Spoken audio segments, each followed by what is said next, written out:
നമസ്കാരം. 1966 ജൂൺ 15, സമയം രാവിലെ 8 മണി കഴിഞ്ഞ് 30. റാന്നി അത്തിക്കയം എന്ന സ്ഥലമാണ്. അതൊരു ജംഗ്ഷനാണ്. ആ ജംഗ്ഷന് സമീപമുള്ള റോഡിലൂടെ മത്തായി മാത്യു എന്ന പേരുള്ള ഒരാൾ നടന്നു വരികയാണ്. ആ റോഡിൻ്റെ ഇടത് ഭാഗത്ത് മുകളിലോട്ടായിട്ട് ഒരു ചരിഞ്ഞ സ്ഥലമാണ്. ശരിക്കൊരു മലയുടെ വശത്തുകൂടിയാണ് ആ റോഡ് പോകുന്നത്. താഴോട്ടും അതുപോലെ ചരിഞ്ഞ സ്ഥലം കിടക്കുകയാണ്. ആ സ്ഥലം ചെന്ന് തീരുന്ന ഭാഗത്തുകൂടി ഒരു അരുവി ഒഴുകി പോകുന്നുണ്ട്. താഴെയും വീടുകളുണ്ട്, മുകളിൽ മലയുടെ മുകളിലും വീടുകളുണ്ട്. ഈ രണ്ട് ഭാഗത്തും തേയിലത്തോട്ടമാണ് ഉള്ളത്. മത്തായി മാത്യു അങ്ങനെ നടന്നു വരുമ്പോഴാണ് റോഡ് സൈഡിൽ ഒരു ബെഡ്ഷീറ്റിൽ ഒരു സ്ത്രീ കിടക്കുന്നത് അയാൾ കണ്ടത്. ആ സ്ത്രീ മലർന്നു കിടക്കുകയാണ്. ആ സ്ത്രീയെ കണ്ടതും മത്തായി മാത്യു ഓടി ആ സ്ത്രീയുടെ അടുത്തെത്തി. ഈ സ്ത്രീ എന്തിനാ അവിടെ റോഡ് സൈഡിൽ കിടക്കുന്നെന്ന് ചോദിക്കാനായി ഓടിയെത്തിയ മത്തായി മാത്യു അവിടെ എത്തിയതും ശരിക്കും അങ്ങ് നിന്നു പോവുകയാണ്. ആ സ്ത്രീയുടെ വേഷം എന്ന് പറയുന്നത് ചട്ടയും മുണ്ടുമാണ്. ആ ചട്ട മുകളിലേക്ക് ഉയർത്തി വെച്ചിരിക്കുകയാണ്, അതുപോലെ മുണ്ടും. ആ ഉയർത്തി വെച്ചിരിക്കുന്ന ചട്ടയുടെ താഴെയായി രക്തം പറ്റിപ്പിടിച്ചിരിപ്പുണ്ട്. അതുപോലെ തന്നെ തല നിവർത്തി വെച്ചിരിക്കുകയാണ്. ആ തലയുടെ താഴെയായി ഇടത് ചെവിയിൽ നിന്ന് വലത് ചെവിയിലേക്ക് ഒരു ഷേപ്പിൽ മുറിവുണ്ട്. അതിലും രക്തം പറ്റിപ്പിടിച്ചിരിപ്പുണ്ട്. ശരിക്കും ക്രൂരമായ രീതിയിൽ ഒരു സ്ത്രീ കൊല്ലപ്പെട്ടിരിക്കുകയാണെന്ന് ഒറ്റ നോട്ടത്തിൽ വ്യക്തമാണ്. എന്ത് ചെയ്യണമെന്നറിയാതെ ഒരു നിമിഷം സ്തംഭിച്ചുപോയ മത്തായി മാത്യു വിവരം പോലീസ് സ്റ്റേഷൻ അറിയിക്കാൻ തീരുമാനിച്ചു. ഇന്നത്തെ കാലഘട്ടമല്ല അന്ന്. വാഹനങ്ങളൊന്നുമില്ല. നടന്ന് ടൗണിൽ പോയാലേ വിവരം അറിയിക്കാൻ പറ്റും. അതുകൊണ്ട് മത്തായി മാത്യു തിരിച്ച് വീട്ടിലേക്ക് നടന്നു. രാവിലെ നടക്കാൻ ഇറങ്ങിയപ്പോൾ മത്തായി ഷർട്ടൊന്നും ധരിച്ചിരുന്നില്ല. ഷർട്ടും എടുത്തിട്ട് വേഷമൊന്ന് മാറിയിട്ട് സ്റ്റേഷനിലേക്ക് പോകാമെന്നാണ് മത്തായി മനസ്സിൽ കരുതിയത്. താഴെ വീട്ടിലെത്തിയപ്പോൾ മത്തായി ഭാര്യയെ കണ്ടു. ഭാര്യയോട് അയാൾ കണ്ട കാര്യം പറഞ്ഞതും അവർ മത്തായിയോട് പറഞ്ഞു, ഇന്നലെ രാത്രി ഞാനൊരു കരച്ചിൽ കേട്ടിരുന്നു. ഞാൻ കരുതിയത് പതുപോലെ ആശാരിയും ഭാര്യയും കൂടി തല്ലുണ്ടാക്കുന്നു എന്നാണ്. അവര് താമസിക്കുന്നതിന് നേർ മുകളിൽ, മലയുടെ മുകളിൽ ഒരു കുടുംബമുണ്ട്. ആ കുടുംബത്തിലെ ആശാരിയും അയാളുടെ ഭാര്യയും തമ്മിൽ സ്ഥിരമായി വഴക്കുണ്ടാക്കാറുണ്ട്, അടിയും ഇടിയൊക്കെ ഉണ്ടാകാറുണ്ട്, കരച്ചിലും കേൾക്കാറുണ്ട്. ആ കാര്യം മത്തായിക്കും അറിയാം. മത്തായിയുടെ ഭാര്യ അങ്ങനെ സംസാരിക്കുമ്പോഴേക്കും മത്തായി വസ്ത്രം മാറി പുറത്തേക്ക് വന്നു. മത്തായി വേഷം മാറി പുറത്തിറങ്ങിയപ്പോൾ അതുവഴി ആ തോട്ടത്തിലെ മാനേജറുടെ സഹായിയായ കുഞ്ഞുഞ്ഞു വരുന്ന കണ്ടു. കുഞ്ഞുഞ്ഞിനോട് മത്തായി കാര്യം പറഞ്ഞു. അത് കേട്ടതും കുഞ്ഞുഞ്ഞ് അവിടെ നിന്ന് മുകളിലേക്ക് ഓടി അവിടെയുള്ള വീടുകളിലേക്ക് ചെന്ന് കാര്യം പറഞ്ഞു. അല്പസമയത്തിനകം ആ ആളുകളെല്ലാം അവിടെ ആ റോഡ് സൈഡിൽ കിടക്കുന്ന സ്ത്രീയുടെ അടുത്ത് ഓടിയെത്തി. ശരിക്കും അമ്പരപ്പ് എല്ലാവരുടെയും മുഖത്തുണ്ട്. ഒരു ബെഡ്ഷീറ്റിൽ മലർന്നു കിടക്കുകയാണ് ആ സ്ത്രീ. ആ സ്ത്രീയുടെ പുറത്ത് ആ വസ്ത്രങ്ങൾ പൊക്കി വെച്ചിരിക്കുന്ന കാണുമ്പോൾ തന്നെ ഒരു കാര്യം വ്യക്തമാവുകയാണ്. അവര് ഒരു ക്രൂരമായ റേപ്പിന് വിധേയമായിട്ടുണ്ട്. അവിടെ നിന്ന് ഒത്തിരി ദൂരത്താണ് Ranni police station. Ranni police സ്റ്റേഷനിൽ വിവരം അറിയിക്കാനായി മത്തായി കുഞ്ഞുഞ്ഞിനെ കൂടെ കൂട്ടി. അവർ രണ്ടുപേരും നടന്ന് റാന്നി പോലീസ് സ്റ്റേഷനിലെത്തി വിവരം അറിയിച്ചു. അവർ പറഞ്ഞ കാര്യം കേട്ടതും റാന്നി പോലീസ് സ്റ്റേഷനിൽ നിന്ന് പോലീസ് എത്തുന്നത് ഉച്ചയ്ക്ക് 2:30 മണിക്കാണ്. പോലീസ് എത്തിയപ്പോൾ കൂടെ ഒരു ഫോട്ടോഗ്രാഫറുമുണ്ട്. അവിടെ എത്തിയ ആ പോലീസ് ഇൻസ്പെക്ടർ ആദ്യം ചെയ്തത് ആ ഫോട്ടോഗ്രാഫറെ കൊണ്ട് ക്രൈം സീനിന്റെ ഫോട്ടോ എടുപ്പിക്കുക എന്നുള്ളതാണ്. ഒത്തിരിയേറെ ഫോട്ടോകൾ ആ സമയത്ത് എടുത്തു. ഫോട്ടോഗ്രാഫർ ഫോട്ടോ എടുക്കുമ്പോൾ ഇൻസ്പെക്ടർ അവിടെ കാണികളായി നിൽക്കുന്ന ആളുകളോട് ആ സ്ത്രീയെ കണ്ടിട്ടുണ്ടോ എന്ന് ചോദിച്ചു. അവർക്കാർക്കും ആ സ്ത്രീയെ പരിചയമില്ല. നാട്ടുകാർക്ക് പരിചയമില്ലാത്ത സ്ത്രീയെ ആരോ കൊന്നതിന് ശേഷം അവിടെ കൊണ്ടിട്ടതാണ്. ആ കാര്യം വ്യക്തമാണ്. ആ സ്ത്രീ കിടക്കുന്ന ഷീറ്റിൽ രക്തം ഒട്ടുമേയില്ല. അതിൻ്റെ അർത്ഥം രക്തം പൂർണ്ണമായും വാർന്നു പോയതിനു ശേഷം ആ സ്ത്രീയെ അവിടെ കൊണ്ട് കിടത്തിയെന്നാണ്. അവിടെ വെച്ചല്ല ആ സ്ത്രീ കൊല്ലപ്പെട്ടിരിക്കുന്നതെന്ന് ഉറപ്പാണ്. ആരായിരിക്കാം ആ സ്ത്രീയെ അവിടെ കൊണ്ടുവന്ന് കിടത്തിയത്? ഇന്നത്തെ കാലത്തെ പോലെ ഒരുപാട് വാഹനങ്ങളൊന്നും അന്നില്ല. രാത്രിയിൽ ആ സ്ത്രീയെ അവിടെ കൊണ്ട് കിടത്തണമെങ്കിൽ ഉറപ്പായും ഒരു വാഹനം ഉപയോഗിച്ചിരിക്കണം. പോലീസ് സ്വാഭാവികമായിട്ടും ആ മൺ റോഡിൽ വാഹനത്തിൻ്റെ ടയറ് പതിഞ്ഞിട്ടുണ്ടോ എന്നൊക്കെ നോക്കാൻ തുടങ്ങി. ഇതിനിടയിൽ ഒരു കാര്യം ഉറപ്പായി, അന്ന് പോസ്റ്റ്മോർട്ടം നടത്താൻ ഒരു സാധ്യതയുമില്ല. പോസ്റ്റ്മോർട്ടം നടപടികൾക്ക് അനുവാദം കിട്ടാനായി ആ റാന്നി സ്റ്റേഷനിൽ ചുമതലയുള്ള വ്യക്തി ഉടൻ തന്നെ പത്തനംതിട്ടയ്ക്ക് തിരിച്ചു. പത്തനംതിട്ടയിലാണ് സർക്കിൾ ഇൻസ്പെക്ടർ ഉള്ളത്. അദ്ദേഹം അവിടേക്ക് തിരിക്കുമ്പോൾ 2 പോലീസുകാരെ ആ സ്ത്രീയുടെ ബോഡിക്ക് കാവലായി നിർത്തുകയും ചെയ്തു. പത്തനംതിട്ട എത്തിയ ആ പോലീസ് ഉദ്യോഗസ്ഥൻ സർക്കിൾ ഇൻസ്പെക്ടറുടെ കാര്യം പറഞ്ഞതും അദ്ദേഹം ഒരു ഡോക്ടറെ പോസ്റ്റ്മോർട്ടത്തിന് വേണ്ടി ചുമതലപ്പെടുത്താമെന്ന് ഏറ്റു. സാധാരണഗതിയിൽ പോലീസ് സർജനാണ് പോസ്റ്റ്മോർട്ടം നടത്തേണ്ടത്. പോലീസ് സർജൻ സ്ഥലത്തില്ല എന്ന് മനസ്സിലാക്കിയ CI ആ റാന്നി പോലീസ് സ്റ്റേഷനിലെ SIയോട് പറഞ്ഞു, നീ അവിടെ റാന്നി ചെന്നിട്ട് ഹോസ്പിറ്റലിൽ ചെന്ന് അവിടുത്തെ ഡോക്ടറോട് ഒന്ന് സഹായിക്കാൻ പറ. അങ്ങനെ CI പറഞ്ഞപ്പോൾ SI നേരെ ഹോസ്പിറ്റലിലെത്തി. അവിടെ ചെന്ന് പറഞ്ഞപ്പോൾ അവർ പറയുന്നത് അവർക്ക് ആ കാര്യം ചെയ്യണമെങ്കിൽ ഒരു ലെറ്റർ വേണമെന്നാണ്. എന്നാൽ ഈ സമയമായപ്പോഴത്തേക്കും സന്ധ്യയായി കഴിഞ്ഞു. പിറ്റേ ദിവസം CIയുടെ ലെറ്റർ വാങ്ങിച്ചു കൊടുത്ത SI ആ ഡോക്ടറെ ആ പോലീസുകാർ കാവൽ നിൽക്കുന്ന ബോഡിക്ക് സമീപം എത്തിച്ചു. ഇന്നത്തെ പോലെ ഉള്ള സംവിധാനങ്ങളൊന്നുമല്ല അന്നത്തെ പോസ്റ്റ്മോർട്ടം രീതി. പോസ്റ്റ്മോർട്ടം നടത്തുക മിക്കവാറും സ്പോട്ടിൽ തന്നെയാണ്. ഓല കൊണ്ട് ഒരു മറയൊക്കെ വലിച്ചു കെട്ടി അതിൻ്റെ അകത്ത് ബെഞ്ചോ അങ്ങനെ എന്തെങ്കിലും സംവിധാനങ്ങളൊക്കെ ഇട്ടതിന് ശേഷം ബോഡി അതിന് മുകളിൽ വെച്ച് പോസ്റ്റ്മോർട്ടം ചെയ്യുന്ന ഒരു രീതിയാണ് അന്നെല്ലാം ഉണ്ടായിരുന്നത്. ഈ തേയിലത്തോട്ടമാണ്. തേയിലത്തോട്ടത്തിൽ അതിനെ പറ്റിയ ഒരു സ്ഥലം കണ്ടെത്തി അവിടെ വീടുകളിൽ നിന്നും ബെഞ്ചും ഡെസ്കൊക്കെ കൊണ്ടുവന്ന് ഇട്ടതിന് ശേഷം ചുറ്റും ഒരു മറ വലിച്ചു കെട്ടി ആ സ്ത്രീയുടെ ബോഡി അവിടേക്ക് എടുത്തു. അതിനുശേഷം പോസ്റ്റ്മോർട്ടം നടപടികൾ ആരംഭിച്ചു. ഈ സമയമായപ്പോൾ അടൂർ DYSP രാമചന്ദ്രൻ സ്ഥലത്തെത്തി.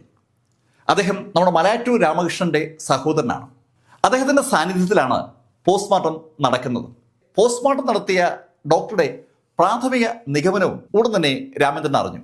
ആ സ്ത്രീ റേപ്പ് ചെയ്യപ്പെട്ടിട്ടില്ല എന്നുള്ളതാണ് ആദ്യത്തെ നിഗമനം. ആ സ്ത്രീയുടെ ചട്ടയും അതുപോലെ മുണ്ടും രണ്ടും മുകളിലേക്ക് കയറ്റി വെച്ചിരിക്കുന്നത് കൊണ്ട് ഒരു റേപ്പ് നടന്നിരിക്കാനുള്ള സാധ്യത ആ കാഴ്ച ഉളവാക്കിയിരുന്നു. അത് തെറ്റാണെന്നാണ് ഡോക്ടർ പ്രാഥമിക നിഗമനത്തിൽ പോലീസിനോട് പറഞ്ഞത്. ആ സ്ത്രീയുടെ പല്ലുകൾ നഷ്ടമായിരിക്കുകയാണ്. മുഖത്ത് ശരിക്കും നല്ല പാടുണ്ട്. ഇടത് ചെവിയുടെ ഭാഗത്ത് തുടങ്ങി വലത് ചെവി വരെ കൃത്യം റായുടെ ആകൃതിയിൽ ഒരു മുറിവുണ്ട്. പൊക്കി വച്ചിരിക്കുന്ന ആ ചട്ടയുടെ താഴെയായി നെഞ്ചിന്റെ ഭാഗത്തും വയറിന്റെ ഭാഗത്തും ശക്തമായ എന്തോ ആയുധം കൊണ്ട് കുത്തി തുരന്നിരിക്കുകയാണ്. ആ കുത്തിൽ ആന്തരിക അവയവങ്ങൾ പലതും കേടായിട്ടുണ്ട്. അതിന്റെ ഭാഗമായിട്ടാണ് ആ സ്ത്രീ മരണപ്പെട്ടിരിക്കുന്നത്. ആ സ്ത്രീയുടെ ശരീരത്തിൽ ഒരു മാലയും കമ്മലും വളയുമുണ്ട്. അതിനു പുറമെ അവരുടെ ആ മുണ്ട് മടക്കി കുത്തിയിരിക്കുന്ന ഭാഗത്ത് ഒരു ചെറിയ കിഴി പോലെ 61 രൂപയും ചില്ലറ പൈസകളുമുണ്ട്. അതിനു പുറമെ അവരുടെ കൈവശം 2 സെല്ലിടുന്ന ഒരു ടോർച്ചും ഒരു കുടയുമുണ്ട്. ആ സ്ത്രീയെ കൊന്നിരിക്കുന്ന ആള് അവരെ റേപ്പ് ചെയ്തിട്ടില്ല. 2, അവരുടെ കൈവശമുണ്ടായിരുന്ന ഒന്നും തന്നെ മോഷ്ടിച്ചിട്ടുമില്ല. സ്ത്രീ പീഡനവുമല്ല ലക്ഷ്യം, മോഷണവുമല്ല ലക്ഷ്യം. ഇത് രണ്ടും മോട്ടീവ് അല്ലാത്ത ആരുമാണ് ആ സ്ത്രീയെ കൊലപ്പെടുത്തിയിരിക്കുന്നത്. ബോഡി കണ്ടുകിട്ടിയത് ടോമി തോമസ് എന്ന ആ വ്യക്തിയുടെ സ്ഥലത്താണ്. അതുകൊണ്ട് തന്നെ ബോഡി അവിടെ അങ്ങ് മറവുകയും ചെയ്തു. കിട്ടിയ ഡേറ്റകളുമായി DYSP രാമചന്ദ്രനും പത്തനംതിട്ട CIയും റാന്നി SIയും ഒക്കെ ആ കൊല്ലപ്പെട്ട വ്യക്തി ആരെന്ന് കണ്ടുപിടിക്കാനുള്ള ഒരു ശ്രമം ആരംഭിച്ചു. റാന്നി പോലീസ് സ്റ്റേഷനിൽ 88/1966 എന്ന ഒരു കേസ് രജിസ്റ്റർ ചെയ്യപ്പെടുന്നത് അങ്ങനെയാണ്. കൊല്ലപ്പെട്ട ആ വ്യക്തി ആ കൊല്ലപ്പെട്ട സ്ഥലത്ത് ആർക്കും അറിയുന്ന ആളല്ല. അതാണ് പോലീസിനെ കുഴയ്ക്കുന്ന പ്രധാനപ്പെട്ട കാര്യം. ഒരു പരിചയമില്ലാത്ത മേഖലയിൽ ഒരു സ്ത്രീയെ കൊണ്ടുവന്ന് കൊലപ്പെടുത്തി ആരോ ഉപേക്ഷിച്ചിരിക്കുകയാണ്. കൊലപ്പെടുത്തിയ ആളിന് ചിലപ്പോൾ അല്ലെങ്കിൽ ആൾക്കാർക്ക് ചിലപ്പോൾ ആ സ്ഥലം പരിചയം ഉണ്ടാകണം. അതുകൊണ്ടാകണമല്ലോ അവർ ആ സ്ഥലം തിരഞ്ഞെടുത്തത്. സ്വാഭാവികമായിട്ടും ഈ കൊലപാതകത്തിന് വേണ്ടി വാഹനം ഉപയോഗിച്ചിരിക്കാൻ സാധ്യതയുണ്ടെന്ന് മനസ്സിലാക്കിയ പോലീസ് അവിടെ വാഹനമുള്ള ആളുകളുടെ ഒരു ലിസ്റ്റൊക്കെ ശേഖരിച്ചു തുടങ്ങി. ഈ കേസ് ആ സമയത്ത് മോണിറ്റർ ചെയ്യുന്നത് കൊല്ലം പോലീസ് സൂപ്രണ്ടായിരുന്ന ജയറാം പടിക്കലാണ്. ജയറാം പടിക്കൽ ആ കാലഘട്ടത്തിൽ ശരിക്കും തിളങ്ങി നിൽക്കുന്ന പോലീസ് ഉദ്യോഗസ്ഥനാണ്. ഏത് കേസും നിഷ്പ്രയാസം തെളിയിക്കുമെന്നുള്ളതാണ് ജയറാം പടിക്കലിന്റെ ആ കാലഘട്ടത്തിലെ പ്രത്യേകത. ജയറാം പടിക്കൽ ഏതാണ്ട് ലൈം ലൈറ്റിൽ നിൽക്കുന്ന കാലമാണ്. ജയറാം പടിക്കൽ നേതൃത്വം കൊടുക്കുന്ന കേസ് ഏതായാലും തെളിയിക്കപ്പെട്ടിരിക്കും. അതുകൊണ്ട് തന്നെ ഈ കേസുമായി ബന്ധപ്പെട്ട വാർത്തകൾ റിപ്പോർട്ട് ചെയ്ത പത്രങ്ങൾ ആ കാര്യം സൂചിപ്പിക്കുകയുണ്ടായി. കൊല്ലപ്പെട്ട സ്ത്രീയുടെ ചിത്രം മനോരമ പത്രത്തിൽ പ്രിന്റ് ചെയ്ത് വന്നിരുന്നു. പ്രിന്റ് ചെയ്ത് വന്ന ആ വാർത്ത കണ്ടിട്ട് ഒരു സ്ത്രീ റാന്നി പോലീസ് സ്റ്റേഷനിൽ തിരക്കിയെത്തി. അവരുടെ മകളുടെ ഫോട്ടോയാണ് മനോരമ പത്രം പ്രിന്റ് ചെയ്തിരിക്കുന്നത്. ആ ഫോട്ടോയിൽ കാണുന്ന സ്ത്രീയുടെ പേര് മറിയക്കുട്ടി എന്നാണ്. ആലപ്പുഴയിലാണ് മറിയക്കുട്ടി താമസിക്കുന്നത്. മറിയക്കുട്ടി ആദ്യം ഒരു വിവാഹം കഴിച്ചിരുന്നു. അതിൽ അവൾക്ക് ഒരു മകളുണ്ടായിരുന്നു. അത് ഡിവോഴ്സ് ആയപ്പോൾ അവൾ രണ്ടാമത് ഒരു വിവാഹം കഴിച്ചു. ആ വിവാഹത്തിൽ അവൾക്ക് കുട്ടികളൊന്നുമില്ല. കുറെ നാൾ കഴിഞ്ഞ് ആ വിവാഹത്തിൽ നിന്നും പുറത്തു കിടന്ന മറിയക്കുട്ടി മൂന്നാമത് ഒരാളെ വിവാഹം കഴിച്ചു. അതിൽ അവൾക്ക് 3 കുട്ടികളുണ്ട്. ഈ സമയത്താണ് അവളുടെ ഭർത്താവിന് പക്ഷാഘാതം വരുന്നത്. പക്ഷാഘാതം വന്ന് കിടക്കയിലായിരിക്കുന്ന ആ സമയത്തും മറിയക്കുട്ടി ഗർഭിണിയായി. സ്വാഭാവികമായിട്ടും ആ കാര്യത്തിൻ്റെ പേരിൽ ഭർത്താവും മറിയക്കുട്ടി തമ്മിൽ പലപ്പോഴും വഴക്കുണ്ടാകാറുണ്ടായിരുന്നു. മറിയക്കുട്ടിയുടെ അമ്മ അവരുടെ മകളെക്കുറിച്ച് പോലീസിനോട് പറഞ്ഞ കാര്യങ്ങൾ കേട്ടപ്പോൾ പോലീസിന് ഒരു കാര്യം വ്യക്തമായി. കൊല്ലപ്പെട്ടിരിക്കുന്ന സ്ത്രീയുടെ സ്വഭാവം അത്ര നല്ലതല്ല. അവർക്ക് വഴിവിട്ട ചില ബന്ധങ്ങളൊക്കെ ഉണ്ട്. വഴിവിട്ട ബന്ധങ്ങൾ സൂക്ഷിക്കുന്ന സ്ത്രീകൾ ചില സമയത്ത് ഇതേപോലെ കൊല്ലപ്പെടാറുണ്ട്. അവരുമായി ബന്ധപ്പെടുന്ന ആളുകൾ ഒരു പ്രത്യേക സാഹചര്യം എത്തുമ്പോൾ ആ സ്ത്രീകളെ ഒഴിവാക്കാൻ ശ്രമിക്കും. ഒഴിവാകാൻ ആ സ്ത്രീ വിസമ്മതിക്കുന്ന ഭാഗത്ത് മിക്കവാറും സംഭവിക്കുക കൊലപാതകമാണ്. ഇത്തരത്തിലുള്ള ധാരാളം കേസുകൾ പരിചയമുള്ള ജയറാം പടിക്കലും കൂട്ടരും ആ ധാരണയിലേക്ക് എത്തി. മറിയക്കുട്ടിക്ക് ബന്ധമുണ്ടായിരുന്ന ആരോ ഒരാൾ അല്ലെങ്കിൽ ഒരു കൂട്ടം ആളുകൾ ചേർന്ന് മറിയക്കുട്ടിയെ ഒഴിവാക്കാൻ ശ്രമിക്കുകയാണ്. ഒഴിവാകാൻ മറിയക്കുട്ടി തയ്യാറാകാതെ വന്നപ്പോൾ മറിയക്കുട്ടിയെ അവർ ബലമായി ഒഴിവാക്കി. കഥയുടെ ആ ഭാഗം ജയറാം പടിക്കൽ തന്റെ കീഴിലുള്ള അന്വേഷണ ഉദ്യോഗസ്ഥരോട് വളരെ വ്യക്തമായി തന്നെ അവതരിപ്പിച്ചു. മറിയക്കുട്ടിയുടെ അമ്മ മറിയക്കുട്ടിയെക്കുറിച്ച് പറഞ്ഞ കഥകൾ സ്വാഭാവികമായിട്ടും ഒരു അന്വേഷണം അർഹിക്കുന്ന കാര്യമാണ്. പോലീസ് ആലപ്പുഴയിലെ തത്തമ്പള്ളിയിലെ അവലോക്കുന്ന് എന്ന് പറയുന്ന സ്ഥലത്ത് അന്വേഷിച്ചെത്തുന്നത് അതിന്റെ അടിസ്ഥാനത്തിലാണ്. മറിയക്കുട്ടിയെക്കുറിച്ച് പറഞ്ഞ കഥകളിൽ എത്രത്തോളം വാസ്തവമുണ്ടെന്ന് അറിയുക എന്നുള്ളതാണ് അവരുടെ അന്വേഷണത്തിന്റെ ലക്ഷ്യം. സമീപത്തുള്ള ചായക്കടകളിലൊക്കെ പോലീസ് മറിയക്കുട്ടിയെക്കുറിച്ച് തിരക്കി തുടങ്ങി. മറിയക്കുട്ടിയുടെ അമ്മ മറിയക്കുട്ടിയെക്കുറിച്ച് പറഞ്ഞ കഥകളും ചായക്കടയിലെ ആളുകൾ പറയുന്ന കഥകളും തമ്മിൽ ചില സാമ്യങ്ങളുണ്ട്. അമ്മ പറഞ്ഞതുപോലെ അവൾ 3 തവണ വിവാഹം കഴിച്ചിട്ടുണ്ട്. ശരിക്കും സാമ്പത്തിക ബുദ്ധിമുട്ടുണ്ടായിരുന്ന ഒരു സ്ത്രീയാണ് മറിയക്കുട്ടി. പക്ഷെ ഈ അടുത്ത കാലത്തായി മറിയക്കുട്ടിയുടെ കയ്യിൽ കാശുള്ളതുപോലെ കടക്കാർക്കൊക്കെ തോന്നുന്നുണ്ട്. ആ ചായക്കടയ്ക്ക് സമീപത്ത് ഒരു പലവ്യഞ്ജന കടയുണ്ട്. ആ പലവ്യഞ്ജന കടക്കാൻ ആ കാര്യം പോലീസിനോട് പറയുകയും ചെയ്തു. 100 രൂപയുടെയൊക്കെ പറ്റ് വളരെ ഈസി ആയിട്ട് കൊടുത്തു തീർക്കുന്ന ഒരു സാമ്പത്തിക അവസ്ഥയിലേക്ക് മറിയക്കുട്ടി കഴിഞ്ഞ ദിവസങ്ങളിൽ എത്തിയിരുന്നു. ആ കാലഘട്ടത്തിൽ മാസം 100 രൂപയുടെ പലവ്യഞ്ജനം വാങ്ങാൻ കപ്പാസിറ്റിയുള്ള കുടുംബം എന്നൊക്കെ പറഞ്ഞാൽ വളരെ വലിയ ഒരു കുടുംബമാണ്. ശരിക്കും പണമുള്ള ആളുകൾക്ക് മാത്രമാണ് അത്തരത്തിൽ കാശ് ഉണ്ടായിരുന്നത്. മറിയക്കുട്ടി ഈ അടുത്ത നാളുകളിൽ കാശ് ചെലവാക്കുന്നതിൽ ഒരു പഞ്ഞവും കാണിച്ചിരുന്നില്ല എന്ന കാര്യം ചായക്കടക്കാരനും അതുപോലെ ആ പലവ്യഞ്ജന കടക്കാരനും മാത്രമല്ല പോലീസ് സംസാരിച്ച് അനവധി ആളുകൾ സർട്ടിഫൈ ചെയ്തു. ചക്കരക്കടവ് പള്ളിയിൽ ആ കാലഘട്ടത്തിൽ പാവപ്പെട്ട ആളുകൾക്ക് അമേരിക്കൻ ഗോതമ്പും അതുപോലെ ഡാൽഡയൊക്കെ വിതരണം ചെയ്യുന്ന ഒരു പദമുണ്ട്. കേരളത്തിൽ എമ്പാടും അമേരിക്കയുടെ ഒരു സൗജന്യ പരിപാടി നിലയിൽ ഉപ്പുമാവ് ഉണ്ടാക്കാനുള്ള സംവിധാനങ്ങൾ കൊടുക്കുമായിരുന്നു. അന്ന് എല്ലാ ഗവൺമെന്റ് സ്കൂളുകളിലും ആ മാവ് ഉണ്ടായിരുന്നു. രാജീവ് ഗാന്ധി പ്രധാനമന്ത്രിയായിരിക്കുന്ന 84-89 കാലഘട്ടത്തിലാണ് ആ പരിപാടി അവതരിപ്പിക്കുന്നത്. അമേരിക്കയുടെ ഈ ഔദാര്യം ഞങ്ങൾക്ക് വേണ്ട എന്ന് US-നോട് മുഖത്ത് നോക്കി പറയുകയായിരുന്നു അന്ന് രാജീവ് ഗാന്ധി ചെയ്തത്. പക്ഷെ അതിനു മുമ്പുള്ള ഭരണകൂടങ്ങൾ അമേരിക്ക നൽകുന്ന ആ സൗജന്യം വാങ്ങി ഇന്ത്യ ഒട്ടാകെ വിതരണം ചെയ്യുമായിരുന്നു. അങ്ങനെ വിതരണം ചെയ്യുന്ന സ്ഥാപനങ്ങളുടെ കൂട്ടത്തിൽ ഒരെണ്ണം ഈ ചക്കരക്കടവിലെ പള്ളിയാണ്. പള്ളിയിൽ നിന്ന് സ്ഥിരമായി ഈ ഉപ്പുമാവും ഗോതമ്പും അതുപോലെ ഡാൽഡയൊക്കെ വാങ്ങുന്ന മറിയക്കുട്ടി അതുപയോഗിച്ചാണ് അവരുടെ കുടുംബത്തെ മുന്നോട്ട് കൊണ്ടുപോയിരുന്നത്. മറിയക്കുട്ടിയുടെ ആ അവസ്ഥയെക്കുറിച്ച് ഈ കടക്കാർക്കും നാട്ടുകാർക്കൊക്കെ നന്നായിട്ട് അറിയാം. പക്ഷെ ഈ അടുത്ത കാലത്ത് മറിയക്കുട്ടി കടകളിലേക്ക് പറ്റു തുടങ്ങുന്നു, കൃത്യമായി പണം കൊടുക്കുന്നു, മറിയക്കുട്ടിയുടെ കയ്യിൽ കാശുണ്ടെന്നുള്ള ഒരു ഫീല് കടക്കാർക്കുണ്ടായി. കടക്കാർ വളരെ വളരെ നിർണായകമായ ഒരു കാര്യം ഇതിനോട് അനുബന്ധിച്ച് പോലീസിനോട് പറഞ്ഞു. മറിയക്കുട്ടി കടകളിൽ പറ്റി 100 രൂപ വരെയൊക്കെ ആകുമ്പോഴായിരിക്കും മറിയക്കുട്ടി ചങ്ങനാശ്ശേരിക്ക് പോകുന്നത്. ഇളയ കുട്ടിയും കൊണ്ടാണ് ചങ്ങനാശ്ശേരിക്ക് പോവുക. പോയി മടങ്ങി വരുമ്പോൾ അവളുടെ കയ്യിൽ ഒത്തിരി കാശ് കാണും.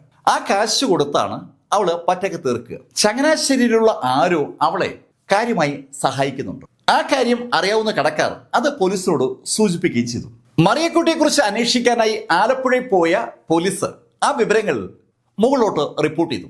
ജയറാം പടിക്കലും ടീമും കിട്ടിയ ഇൻഫർമേഷൻ വിശദമായ ഒരു ചർച്ചയ്ക്ക് വിധേയമാക്കി. ഈ സമയത്താണ് തനിനിറ പത്രത്തിൽ ഒരു വാർത്ത വരുന്നത്. ഒരു പൈങ്കിളി ശൈലിയിലുള്ള സ്റ്റോറിയാണ്. റാന്നിയിലെ ആ മാടത്തരുവിക്ക് സമീപത്തായി കൊല്ലപ്പെട്ട നിലയിൽ കാണപ്പെട്ട മറിയക്കുട്ടിയും ചങ്ങനാശ്ശേരിയിലെ പള്ളിയിലെ അച്ഛനും തമ്മിൽ ഒരു ബന്ധമുണ്ടെന്നുള്ള വാർത്തയാണ് തനിനിറം കൊടുത്തിരിക്കുന്നത്. ശരിക്കും പൊടിപ്പും തൊങ്ങിലേക്ക് വെച്ചിട്ടാണ് അവരുടെ ബന്ധത്തെക്കുറിച്ച് തനിനിറം അവതരിപ്പിച്ചിരിക്കുന്നത്. ആ പത്രം ജയറാം പടിക്കലിന്റെ മുമ്പിലിരിക്കുകയാണ്.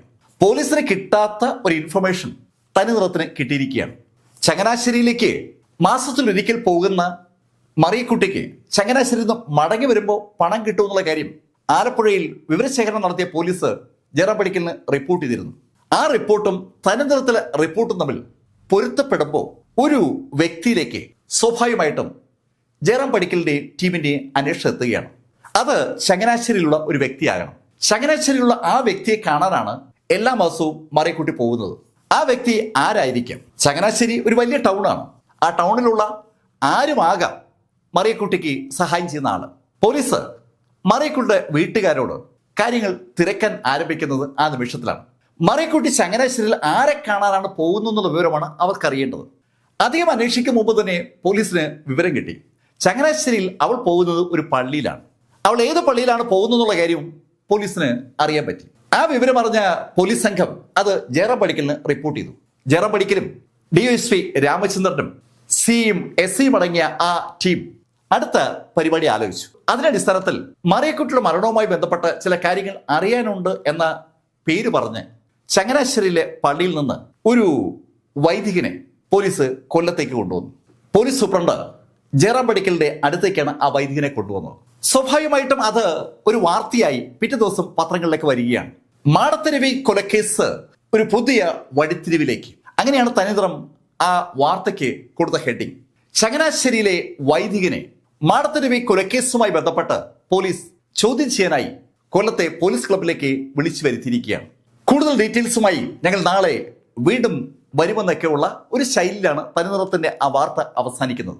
തനിനിറം ഏറ്റുപിടിച്ച ആ വാർത്ത സ്വാഭാവികമായിട്ട് പിറ്റേ ദിവസം മറ്റ് പ്രമുഖ പത്രങ്ങളൊക്കെ കോട്ട് ചെയ്തു. കോട്ടയത്ത് ദീപിക കത്തി നിൽക്കുന്ന സമയമാണ്. ദീപികയിലും അതൊരു വാർത്തയായി, മനോരമയിലും. ആ രണ്ട് പത്രങ്ങളും പള്ളിയുമായി ബന്ധപ്പെട്ട സംഭവമായതുകൊണ്ട് വാർത്ത ഉള്ളിലെ പേജിലാണ് കൊടുത്തെങ്കിലും തിരുവനന്തപുരത്ത് നിന്നിറങ്ങുന്ന കേരള കൗമുദി അത് ഒരു പ്രമുഖ വാർത്തയാക്കി. കോഴിക്കോട് നിന്നിറങ്ങുന്ന മാതൃഭൂമി പോലും ആ വാർത്തയ്ക്ക് വലിയ പ്രാധാന്യം കൊടുത്തു. മാടത്തരുവി കൊലക്കേസ് അന്വേഷിക്കുന്നത് ജയറാം പടിക്കലാണ്. ജയറാം പടിക്കൽ ഒരാളെ ചോദ്യം ചെയ്യാനായി വിളിപ്പിച്ചെങ്കിൽ അതിനകത്ത് എന്തെങ്കിലും കാര്യം ഉണ്ടാവും. ആ ശൈലിയിൽ ആ വാർത്തകൾ വരുമ്പോൾ ചങ്ങനാശ്ശേരിയിലുള്ള മറ്റൊരു അച്ഛനെ കാണാനായി പോലീസ് എത്തി. അദ്ദേഹത്തോട് പോലീസ് ക്ലബിലേക്ക് ഒന്ന് വരണം, ചില കാര്യങ്ങൾ ചോദിച്ച് അറിയാനുണ്ടെന്നാണ് അവിടെ എത്തിയ പോലീസ് പറഞ്ഞത്. ആ അച്ഛന്റെ പേര് ബെനഡിക്റ്റ് ഓണംകുളം എന്നാണ്. മറിയക്കുട്ടിയുടെ മരണവുമായി ബന്ധിപ്പിച്ച് ഒരു പുരോഹിതനെ പോലീസ് ഏതാണ്ട് കസ്റ്റഡിയിൽ വെച്ചിരിക്കുന്നത് പോലെയാണ് ഇപ്പോൾ വാർത്തകൾ കാണുന്നത്. അതിനു പുറമെ ഒരാളെ കൂടി അവര് അങ്ങോട്ടേക്ക് വിളിപ്പിച്ചപ്പോൾ ബെനഡിക്റ്റ് ഓണംകുളത്തിനും പള്ളിയിലെ മറ്റാളുകൾക്കും ഒരു സംശയം. ഇനി ആ അച്ഛനെ ജാമ്യത്തിൽ എടുക്കാൻ വേണ്ടി അങ്ങോട്ടേക്ക് ചെല്ലാൻ പറഞ്ഞതാണോ, അതോ ആ അച്ഛനെ കുറിച്ചുള്ള കൂടുതൽ വിവരങ്ങൾ അറിയാൻ വേണ്ടി അങ്ങോട്ട് വിളിപ്പിക്കുന്നതാണോ? പോലീസിന്റെ അടുത്തേക്ക് ചെല്ലുന്നത് ആ കാലഘട്ടത്തിൽ എല്ലാവരും ഭയപ്പെടുന്ന ഒരു കാര്യമാണ്. അതൊരു റിസ്ക്കാണ്. പോലീസ് ആളുകളെ അവരുടെ അടുത്തേക്ക് വിളിപ്പിക്കുമ്പോൾ യഥാർത്ഥ കാരണം പറയത്തില്ല. അതുകൊണ്ട് തന്നെ പൊതുവെ ആ കാലഘട്ടത്തിലെ ഒരു ചൊല്ല് ഇങ്ങനെയാണ്: ഒരു കാരണവശാലും പോലീസിനെ വിശ്വസിക്കരുതെന്നാണ് അന്നത്തെ ചൊല്ല്. അതുകൊണ്ട് തന്നെ ബെനഡിക്റ്റ് ചങ്ങനാശ്ശേരിയിൽ നിന്ന് കൊല്ലത്തേക്ക് വരുമ്പോൾ ഒരു വക്കീലിനെ കൂടെ കൂട്ടി. വക്കീലുമായിട്ട് ജയറാം പടിക്കലിന്റെ അടുത്തെത്തിയ അച്ഛനോടായി ജയറാം പടിക്കൽ പറഞ്ഞു, അച്ഛനെ ഇവിടെ ഇരിക്കെ, വക്കീല് പൊയ്ക്കോട്ടെ, ഞങ്ങള് ഈ രണ്ട് പുരോഹിതന്മാരോടും ചില കാര്യങ്ങൾ ചോദിക്കും, അതിനുശേഷം രണ്ടുപേരും വിട്ടേക്കാം. ആ വക്കീലിന് ജയറാം പടിക്കലിനോട് അങ്ങനെ പറ്റില്ല, എന്റെ സാന്നിധ്യത്തിലെ ചോദ്യം ചെയ്യാവൂ എന്നൊക്കെ പറയാനുള്ള കരുത്തുള്ള ആളൊന്നുമല്ല. എന്തായാലും ജയറാം പടിക്കൽ ഒന്ന് കണ്ണു ഡ്യൂട്ടിയപ്പോ ആ വക്കീല് അതിവേഗം ആ ക്ലബ് ഹൗസിൽ നിന്ന് പുറത്തിറങ്ങി. പിറ്റേന്ന് പത്രങ്ങളിൽ ഒരു വാർത്ത വന്നു: മാടത്തരുവി കൊലക്കേസിൽ ഫാദർ ബെനഡിക്റ്റ് ഓണംകുളം അറസ്റ്റിലായിരിക്കുന്നു. ബെനഡിക്റ്റ് ഓണംകുളത്തോടൊപ്പം ഒരു പുരോഹിതൻ കൂടെ ഉണ്ടായിരുന്നു. ആ പുരോഹിതനെ അന്വേഷണത്തിൽ നിരപരാധിയാണെന്ന് കണ്ടതുകൊണ്ട് വെറുതെ വിട്ടിരിക്കുന്നു. അങ്ങനെയാണ് വാർത്ത. എല്ലാ പത്രങ്ങളിലും വാർത്ത വരികയാണ്. ഫാദർ ബെനഡിക്റ്റ് ഓണംകുളം ചക്രക്കടവ് ചർച്ചിൽ അച്ഛനായിരിക്കുന്ന സമയത്താണ് ഈ മറിയക്കുട്ടിയുമായി ഒരു അടുപ്പം ഉണ്ടാകുന്നത്. മറിയക്കുട്ടി സ്ഥിരമായി അവിടെ അമേരിക്കൻ ഗോതമ്പിനും റവയ്ക്കും അതുപോലെ ഈ വെണ്ണയ്ക്കൊക്കെ വരുന്ന ആളാണ്. അവിടെ ഒരുപാട് ആളുകൾ അത്തരം സഹായത്തിന് വേണ്ടി വരും. ആ സമയത്ത് മറിയക്കുട്ടി കുമ്പസാരിക്കുന്നത് ഈ അച്ഛന്റെ മുന്നിലാണ്. എങ്ങനെയോ അച്ഛനും മറിയക്കുട്ടി തമ്മിൽ ഒരു അടുപ്പമുണ്ടായി. ആ അടുപ്പം പള്ളി വികാരിയും വിശ്വാസിയും തമ്മിലുള്ള അടുപ്പമായിരുന്നില്ല. അതിനും അപ്പുറത്ത് ഒരു ആണും പെണ്ണും തമ്മിലുള്ള അടുപ്പമായി, ഒരു കാമുകനും കാമുകനും തമ്മിലുള്ള അടുപ്പമായി. ആ അടുപ്പം വളർന്നു വന്നപ്പോൾ അവർ തമ്മിൽ അവിശുദ്ധമായ പല കാര്യങ്ങളും നടന്നു. ഒരു വികാരി എന്ന നിലയിൽ അച്ഛൻ പരാജയപ്പെടുകയും അച്ഛൻ വെറും ഒരു മനുഷ്യനായി മാറുകയും ചെയ്തു. ആ ശൈലിയിലാണ് പത്രങ്ങൾ കഥകൾ ഇങ്ങനെ ചമയ്ക്കുന്നത്. എന്തായാലും ആ കേസ് അന്വേഷണവുമായി ബന്ധപ്പെട്ട് അച്ഛനെ പോലീസ് പല സ്ഥലത്തും തെളിവെടുക്കാൻ കൊണ്ടുവന്നു. തെളിവെടുപ്പിനെ കുറിച്ചുള്ള വിവരങ്ങളൊക്കെ പിറ്റേ ദിവസം പത്രങ്ങളിൽ നിന്നാണ് ആളുകൾ അറിയുന്നത്. അച്ഛൻ വലിച്ചെറിഞ്ഞ കത്തി പോലീസ് കണ്ടെടുത്ത കാര്യമൊക്കെ പത്രങ്ങൾ വഴിയാണ് ആളുകൾ അറിയുന്നത്. എല്ലാ ദിവസവും തനിനിറം ചൂടുള്ള വാർത്തകളുമായി ആ സംഭവത്തെ ഇങ്ങനെ കൊഴുപ്പിച്ചുകൊണ്ടിരിക്കുകയാണ്. എന്തായാലും ഒരു കത്തോലിക്ക പുരോഹിതൻ ഈ ശൈലിയിൽ അറസ്റ്റ് ചെയ്യപ്പെടുന്നത് കേരളത്തിൽ ആദ്യമായിട്ടാണ്. സാധാരണഗതിയിൽ വികാരിമാരെ ഒരു വല്ലാത്ത ഭയഭക്തി ബഹുമാനത്തോടു കൂടി മാത്രം കണ്ട് പരിചയിച്ചിട്ടുള്ള കേരളത്തിൽ ഈ വാർത്ത വല്ലാത്തൊരു കോളിളക്കമാണ് ഉണ്ടാക്കിയത്. ഒരു വിശ്വാസിയെ വികാരിച്ചൻ ചതിച്ചിരിക്കുകയാണ്. അതാണ് ആത്യന്തികമായി സംഭവിച്ചിരിക്കുന്നത്. വിശ്വാസി അച്ഛനോട് കാണിച്ച ആ വിശ്വാസത്തെ അച്ഛൻ ദുരുപയോഗം ചെയ്യുകയും അവസാനം സമൂഹത്തിന് മുന്നിൽ നല്ല പിള്ള ആകാൻ വേണ്ടി ആ വിശ്വാസിയെ കൊലപ്പെടുത്തുകയും ചെയ്തിരിക്കുകയാണ്. പലതരത്തിലുള്ള കമന്റുകൾ സ്വാഭാവികമായിട്ടും നാട്ടിലെമ്പാടും ഈ സംഭവവുമായി ബന്ധിപ്പിച്ച് ഉണ്ടായിക്കൊണ്ടേയിരിക്കുകയാണ്. എന്തായാലും കേസ് കോടതിയിലെത്തി. കേസിന്റെ വിചാരണ നടക്കുന്നത് കൊല്ലത്താണ്. ഒരു കുഞ്ഞിരാമൻ വൈദ്യരാണ് ജഡ്ജി. പ്രോസിക്യൂഷൻ ഒരുപാട് തെളിവുകൾ കോടതിയിൽ ഹാജരാക്കി. പ്രോസിക്യൂഷൻ ആദ്യം അവതരിപ്പിച്ചത് ഒരു ടാക്സി ഡ്രൈവറെയാണ്.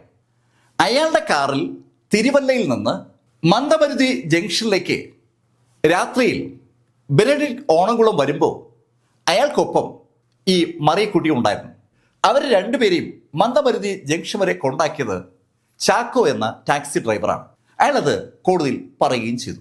മന്ദമരുതി ജംഗ്ഷനിൽ നിന്ന് മാടത്തെരുവിലേക്ക് നടക്കുന്ന റോഡിന്റെ ഒരു വശത്തായിട്ട് ഒരു കൊപ്ര പൊളിക്കുന്ന സ്ഥലമുണ്ട്. 24 മണിക്കൂറും വർക്ക് ചെയ്യുന്ന ഒരു സ്ഥാപനമാണ്. ആ സ്ഥാപനത്തിലെ എബ്രഹാം എന്ന വ്യക്തി രാത്രി ഏകദേശം 10 മണിയോട് അടുപ്പിച്ച് ലോഹയിട്ട ഒരു അച്ഛനും ഒരു സ്ത്രീയും മാടത്തെരുവി ഭാഗത്തേക്ക് നടന്നു പോകുന്നത് കണ്ടു എന്നാണ് കോടതിയിൽ പറഞ്ഞത്. അങ്ങനെ എബ്രഹാം പറഞ്ഞപ്പോൾ ജഡ്ജി എബ്രഹാമിനോട് ചോദിച്ചു, നീ കണ്ട വ്യക്തി ആ നിൽക്കുന്ന ആളാണോ? ബെനഡിക്ട് ഓണംകുളത്തെ സൂക്ഷിച്ചു നോക്കിയ എബ്രഹാം കോടതിയോട് അത് ബെനഡിക്റ്റ് ആണെന്ന് ഏതാണ്ട് ഉറപ്പിച്ചു പറയുകയും ചെയ്തു. രാത്രി ഏകദേശം 10 മണിക്ക് അധികം പ്രകാശമില്ലാത്ത ആ റോഡിൽ കണ്ട ആ വ്യക്തി ബെനഡിക്റ്റ് ഓണംകുളമാണെന്ന് എങ്ങനെ തിരിച്ചറിഞ്ഞുവെന്ന് ഡിഫൻസിന്റെ ലോയർ ഉടൻ ചോദിക്കുകയും ചെയ്തു. ആ ചോദ്യത്തിനും കൊപ്ര കച്ചവടക്കാരന് വ്യക്തമായ മറുപടിയുണ്ട്. ബെനഡിക്റ്റും മറിയക്കുട്ടിയും നടന്നു പോയത് അയാളുടെ ആ സ്ഥാപനത്തിന് മുന്നിലൂടെയാണ്. അയാളുടെ വീടും കടയും ഒക്കെ ചേർന്നിരിക്കുന്നതാണ്.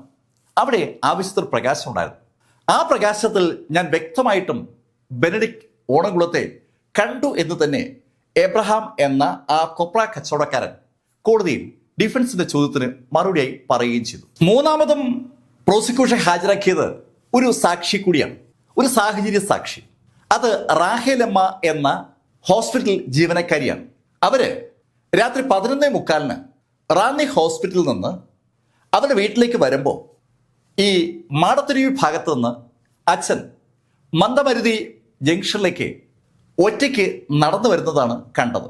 ആ സമയത്ത് അച്ഛൻ്റെ കയ്യിൽ ഒരു ചെറിയ ബാഗ് ഉണ്ടായിരുന്നു. ആ കാഴ്ച അവർക്ക് ഇപ്പോഴും ഓർമ്മയുണ്ട്.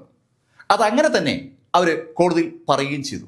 ഡിഫൻസ് അവരോട് ഒരുപാട് ചോദ്യങ്ങൾ ചോദിച്ചു. ആ ചോദ്യങ്ങൾക്കൊക്കെ റാഹേലമ്മ വ്യക്തമായ ഉത്തരം നൽകി. അവർക്ക് നേരെ എതിരെ വന്ന ബെനഡിക്റ്റ് ഓണംകുളത്തെ കൃത്യമായി കണ്ടതായി ഓർക്കുന്നുണ്ട്. ആ മുഖവും അവർക്കറിയാം. അങ്ങനെ തന്നെ റാഹേലമ്മ കോടതി പറയുകയുണ്ടായി. നാലാമതായി പ്രോസിക്യൂഷൻ ഹാജരാക്കിയത് ബേബി എന്നു പേരുള്ള ഒരാളെയാണ്. അയാൾ ഈ മന്ദമരുതി ജംഗ്ഷനിൽ നിൽക്കുമ്പോഴാണ് മാടത്തെരുവിയിൽ നിന്ന് അച്ഛൻ നടന്ന് അവിടെ എത്തുന്നത്. അപ്പോൾ സമയം രാത്രി ഏകദേശം 12 ആകാറായിട്ടുണ്ട്. ആ സമയത്ത് ബേബിയോട് തിരുവല്ലയ്ക്ക് പോകാൻ ഒരു വാഹനം കിട്ടുമോ എന്ന് അച്ഛൻ ചോദിച്ചിരുന്നു. അച്ഛൻ അങ്ങനെ ചോദിച്ചതും ബേബി അവന്റെ സുഹൃത്തായ രാജുവിന്റെ വീട്ടിൽ ചെന്ന് രാജുവിനെ വിളിച്ചുണർത്തി അവന്റെ കാറുമായി എത്തി അച്ഛനെ കൂടെ കയറ്റി അച്ഛനും രാജുവും അതുപോലെ ബേബിയുമായി തിരുവല്ലയ്ക്ക് പോയി. തിരുവല്ലയിൽ അച്ഛനെ രാജുവിന്റെ കാറിൽ കൊണ്ടുപോയ കാര്യം ബേബി അങ്ങനെ തന്നെ കോടതി പറഞ്ഞു.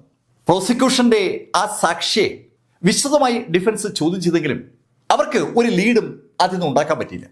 അടുത്തതായി പ്രോസിക്യൂഷൻ കോടതിയിൽ ഹാജരാക്കിയത് മറ്റൊരു ടാക്സി ഡ്രൈവറെയാണ്. അയാളുടെ പേര് മുഹമ്മദ് എന്നാണ്. അയാൾ തിരുവല്ലക്കാരനാണ്.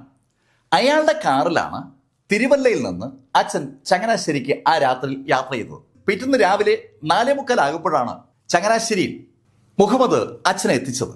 ആറാമതായി പ്രോസിക്യൂഷൻ ഹാജരാക്കിയത് ഒരു അലക്കുകാരനെയാണ്. ആ അലക്കുകാരൻ ചങ്ങനാശ്ശേരി പള്ളിയുമായി ബന്ധപ്പെട്ട ആളുകളുടെ വസ്ത്രങ്ങൾ അലക്കുന്ന ആളാണ്. അവരുടെ മാത്രമല്ല മറ്റു പലരുടെയും വസ്ത്രങ്ങൾ എടുത്ത് അലക്കും. ഈ വസ്ത്രങ്ങൾ അലക്കാനായി സ്വീകരിക്കുന്ന ആള് വസ്ത്രങ്ങൾ തമ്മിൽ മാറിപ്പോകാതിരിക്കാനായി അതിനകത്ത് ചില അടയാളങ്ങളൊക്കെ വെക്കും. ആ അടയാളം ഓർമ്മയുള്ള ആ അലക്കേരൻ കോടതിയിൽ എത്തുകയും സാക്ഷിമൊഴി പറയുകയും ചെയ്തു. മറിയക്കുട്ടിയെ ആളുകൾ കാണുന്ന സമയത്ത് മറിയക്കുട്ടി ഒരു ഷീറ്റിന് മുകളിൽ കിടക്കുകയാണ്. ആ ഷീറ്റ് ചങ്ങനാശ്ശേരി പള്ളിയിൽ അച്ഛനായിരുന്ന ബെനഡിക്റ്റിന്റെ ഷീറ്റാണെന്ന് ആ അലക്കേരൻ കോടതിയിൽ വ്യക്തമാക്കി. ഈ സമയത്ത് ഡിഫൻസ് ചോദ്യങ്ങളുമായി അലക്കേരൻ നേരിട്ടു. ആ ഷീറ്റ് ചങ്ങനാശ്ശേരിയിലുള്ള ബെനഡിക്റ്റ് അച്ഛൻ്റെതാണെന്ന് എങ്ങനെയാണ് നിങ്ങൾ ഉറപ്പിച്ച് പറയുന്നത് ചോദിച്ചതും അയാൾ പറഞ്ഞു, സാധാരണഗതിയിൽ അച്ഛൻ്റെ വസ്ത്രങ്ങൾക്ക് ഞാൻ എന്നെന്ന ഒരു അക്ഷരമിടും. അങ്ങനെ ആ അലക്കേരൻ പറഞ്ഞതും ഡിഫൻസ് ആ അലക്കേരനോട് ചോദിച്ചു, ഏയ് ഈ ഷീറ്റിൽ എന്നെന്ന അക്ഷരം കാണുന്നില്ലല്ലോ, അതിന് പകരം 3 കാണുന്നത്. അതെ, ഇപ്പോൾ കാണുന്ന 3. എനിക്ക് സുഖമില്ലാത്ത ദിവസമാണ് ഈ തുണികൾ അലക്കാൻ എടുത്തത്. എൻ്റെ അസിസ്റ്റന്റ് അവനെ എളുപ്പം തിരിച്ചറിയാൻ വേണ്ടി 3 അക്കം അന്ന് ഇട്ടുപോയതാണ്. ഡിഫൻസ് ആ നിമിഷത്തിനെ ആ കാര്യം ജഡ്ജിയുടെ ശ്രദ്ധപ്പെടുത്തുകയും ചെയ്തു. എന്നെന്ന അക്ഷരമാണ് സാധാരണഗതിയിൽ ബെനഡിക്റ്റിന്റെ വസ്ത്രങ്ങൾ അലക്കുന്ന സമയത്ത് ആ അലക്കാരനെ ഇടുന്നത്. പക്ഷെ ഇത് 3 സ്വാഭാവികമായിട്ടും ബെനഡിക്റ്റിൻ്റെതല്ല ആ തുണിയെന്ന് അവിടെ തെളിയിക്കപ്പെടുകയാണ്. പക്ഷേ ബെനഡിക്റ്റിന്റെ തുണിയാണെന്ന് ഉറപ്പിച്ച് അലക്കാരൻ പറയുകയും ചെയ്യുകയാണ്. അലക്കാരൻ പറയുന്നത് കള്ളസാക്ഷിയാണെന്നാണ് ഡിഫൻസിന്റെ വാദം. ജഡ്ജി അത് രേഖപ്പെടുത്തി. ഡിഫൻസിന്റെ ഒബ്ജക്ഷൻ ആദ്യമായി രേഖപ്പെടുത്തപ്പെടുന്നത് അവിടെയാണ്. അടുത്തതായി പ്രോസിക്യൂഷന് ഹാജരാക്കിയത് കേസ് അന്വേഷിച്ച investigating officer Ranni SI Karunakaran പള്ളി എന്ന വ്യക്തിയാണ്. കരുണാകരൻ പിള്ളയല്ല, കരുണാകരൻ പള്ളി. അദ്ദേഹത്തെ പ്രോസിക്യൂഷനും ഡിഫൻസും ഒരുപോലെ ക്രോസ് ചെയ്തു. കരുണാകരൻ പള്ളി 2 കാര്യങ്ങളാണ് കോടതിയിൽ പറഞ്ഞത്. അച്ഛൻ ചൂണ്ടിക്കാണിച്ച സ്ഥലത്തു നിന്നാണ് താൻ ആ കത്തി എടുത്തെന്നാണ് ഒരു കാര്യം. രണ്ടാമത്, അച്ഛനെ അറസ്റ്റ് ചെയ്തതിന് ശേഷം അച്ഛൻ്റെ ചങ്ങനാശ്ശേരിയിലുള്ള റൂം പരിശോധിച്ചപ്പോൾ അവിടുന്ന് രക്തം പുരണ്ട ഒരു ലോഹ തനിക്ക് ലഭിച്ചുവെന്നാണ് കരുണാകരൻ പള്ളി കോടതിയിൽ പറഞ്ഞത്. സ്വാഭാവികമായിട്ട് ഡിഫൻസ് എതിർവാദങ്ങളുമായി എണീറ്റു. ഒരു കൊല നടത്തിയ വ്യക്തി ആ കൊലപാതക സമയത്ത് ഉപയോഗിച്ചിരുന്ന വസ്ത്രത്തിൽ രക്തം കണ്ടാൽ ഏതൊരു വ്യക്തിയും സാധാരണ ചെയ്യുക ആ വസ്ത്രം നശിപ്പിക്കുക എന്നുള്ളതാണ്. ഇവിടെ ആ അച്ഛൻ ആ തെളിവ് അവിടെ ആ മുറിയിൽ സൂക്ഷിച്ചു എന്ന് പറയുന്നത് തികച്ചും ബാലിശ്യമായ കാര്യമാണെന്നാണ് ഡിഫൻസിന്റെ വാദം. സ്വാഭാവികമായിട്ടും ഡിഫൻസിന്റെ ഒബ്ജക്ഷൻ കോടതി നോട്ട് ചെയ്തു. ഈ സമയത്ത് ഡിഫൻസിന് വേണ്ടി ഹാജരായ പ്രശസ്ത അഭിഭാഷകനായ KT തോമസ് കോടതിയുടെ ശ്രദ്ധയിലേക്ക് ആ കത്തി കണ്ടെടുത്ത സാഹചര്യത്തെ അവതരിപ്പിച്ചു. അച്ഛൻ ചൂണ്ടിക്കാണിച്ചു കൊടുത്തു എന്ന് പോലീസിന്റെ ഇൻവെസ്റ്റിഗേറ്റിംഗ് ഓഫീസറായ ആ കരുണാകരൻ പള്ളി പറയുന്നത് ശുദ്ധ കളവാണ്. അച്ഛൻ അങ്ങനെ കാണിച്ചു കൊടുത്തിട്ടില്ല. പോലീസ് കത്തി കൊണ്ടുവച്ചിട്ട് അവിടുന്ന് കത്തി എടുത്തിട്ട് അച്ഛൻ ചൂണ്ടിക്കാണിച്ചാണെന്ന് പറയുന്നു എന്നാണ് KT തോമസ് കോടതിയിൽ പറഞ്ഞത്. പക്ഷെ അതിനെ പ്രോസിക്യൂഷൻ ശക്തിയുക്തം എതിർക്കുകയായിരുന്നു. ഈ കത്തി എടുത്ത സമയത്ത് ആ രംഗത്തിന് സാക്ഷിയായി അനവധി ആളുകൾ ഉണ്ടെന്നുള്ള ഒരു വാദമാണ് പ്രോസിക്യൂഷന് വേണ്ടി ഹാജരായ പ്രശസ്ത അഭിഭാഷകൻ വേലപ്പൻ പിള്ള പറഞ്ഞത്. വേലപ്പൻ പിള്ളയും KT തോമസും തമ്മിൽ ശരിക്കും കോടതിയിൽ നല്ലൊരു യുദ്ധം തന്നെ ആ പോയിന്റുമായി ബന്ധിപ്പിച്ച് നടന്നു. രണ്ടുപേരുടെയും വാദങ്ങൾ ജഡ്ജി രേഖപ്പെടുത്തി.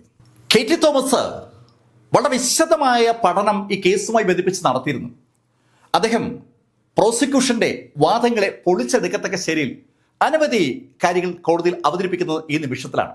ദൃക്സാക്ഷികൾ പലരും പറഞ്ഞത് അവര് ബെനഡിക്റ്റ് ഓണംകുളത്തെ നേരിൽ കണ്ടു എന്നാണ്.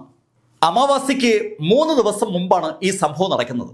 ആ രാത്രിയിൽ സ്ട്രീറ്റ് ലൈറ്റുകൾ ഒന്നുമില്ലാത്ത ആ കാലഘട്ടത്തിൽ ബെനഡിക്റ്റ് ഓണംകുളത്തെ കൃത്യമായി കണ്ടു എന്ന് ദൃക്സാക്ഷികൾ പറയുന്നത് ശുദ്ധ കളവാണ്.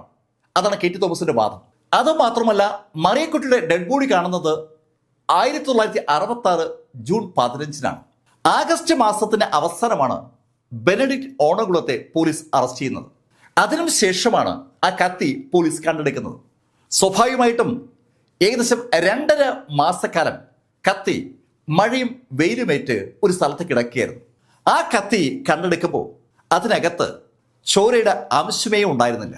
അത് സ്വാഭാവികമായിട്ടും മഴവെള്ളത്തിൽ ഒലിച്ചുപോയെന്ന് പറയാം. പക്ഷേ 2.5 മാസക്കാലം മഴയത്തും വെയിലത്തും കിടക്കുന്ന കത്തിയിൽ ഉണ്ടാകേണ്ട ഒരു കാര്യമുണ്ട്.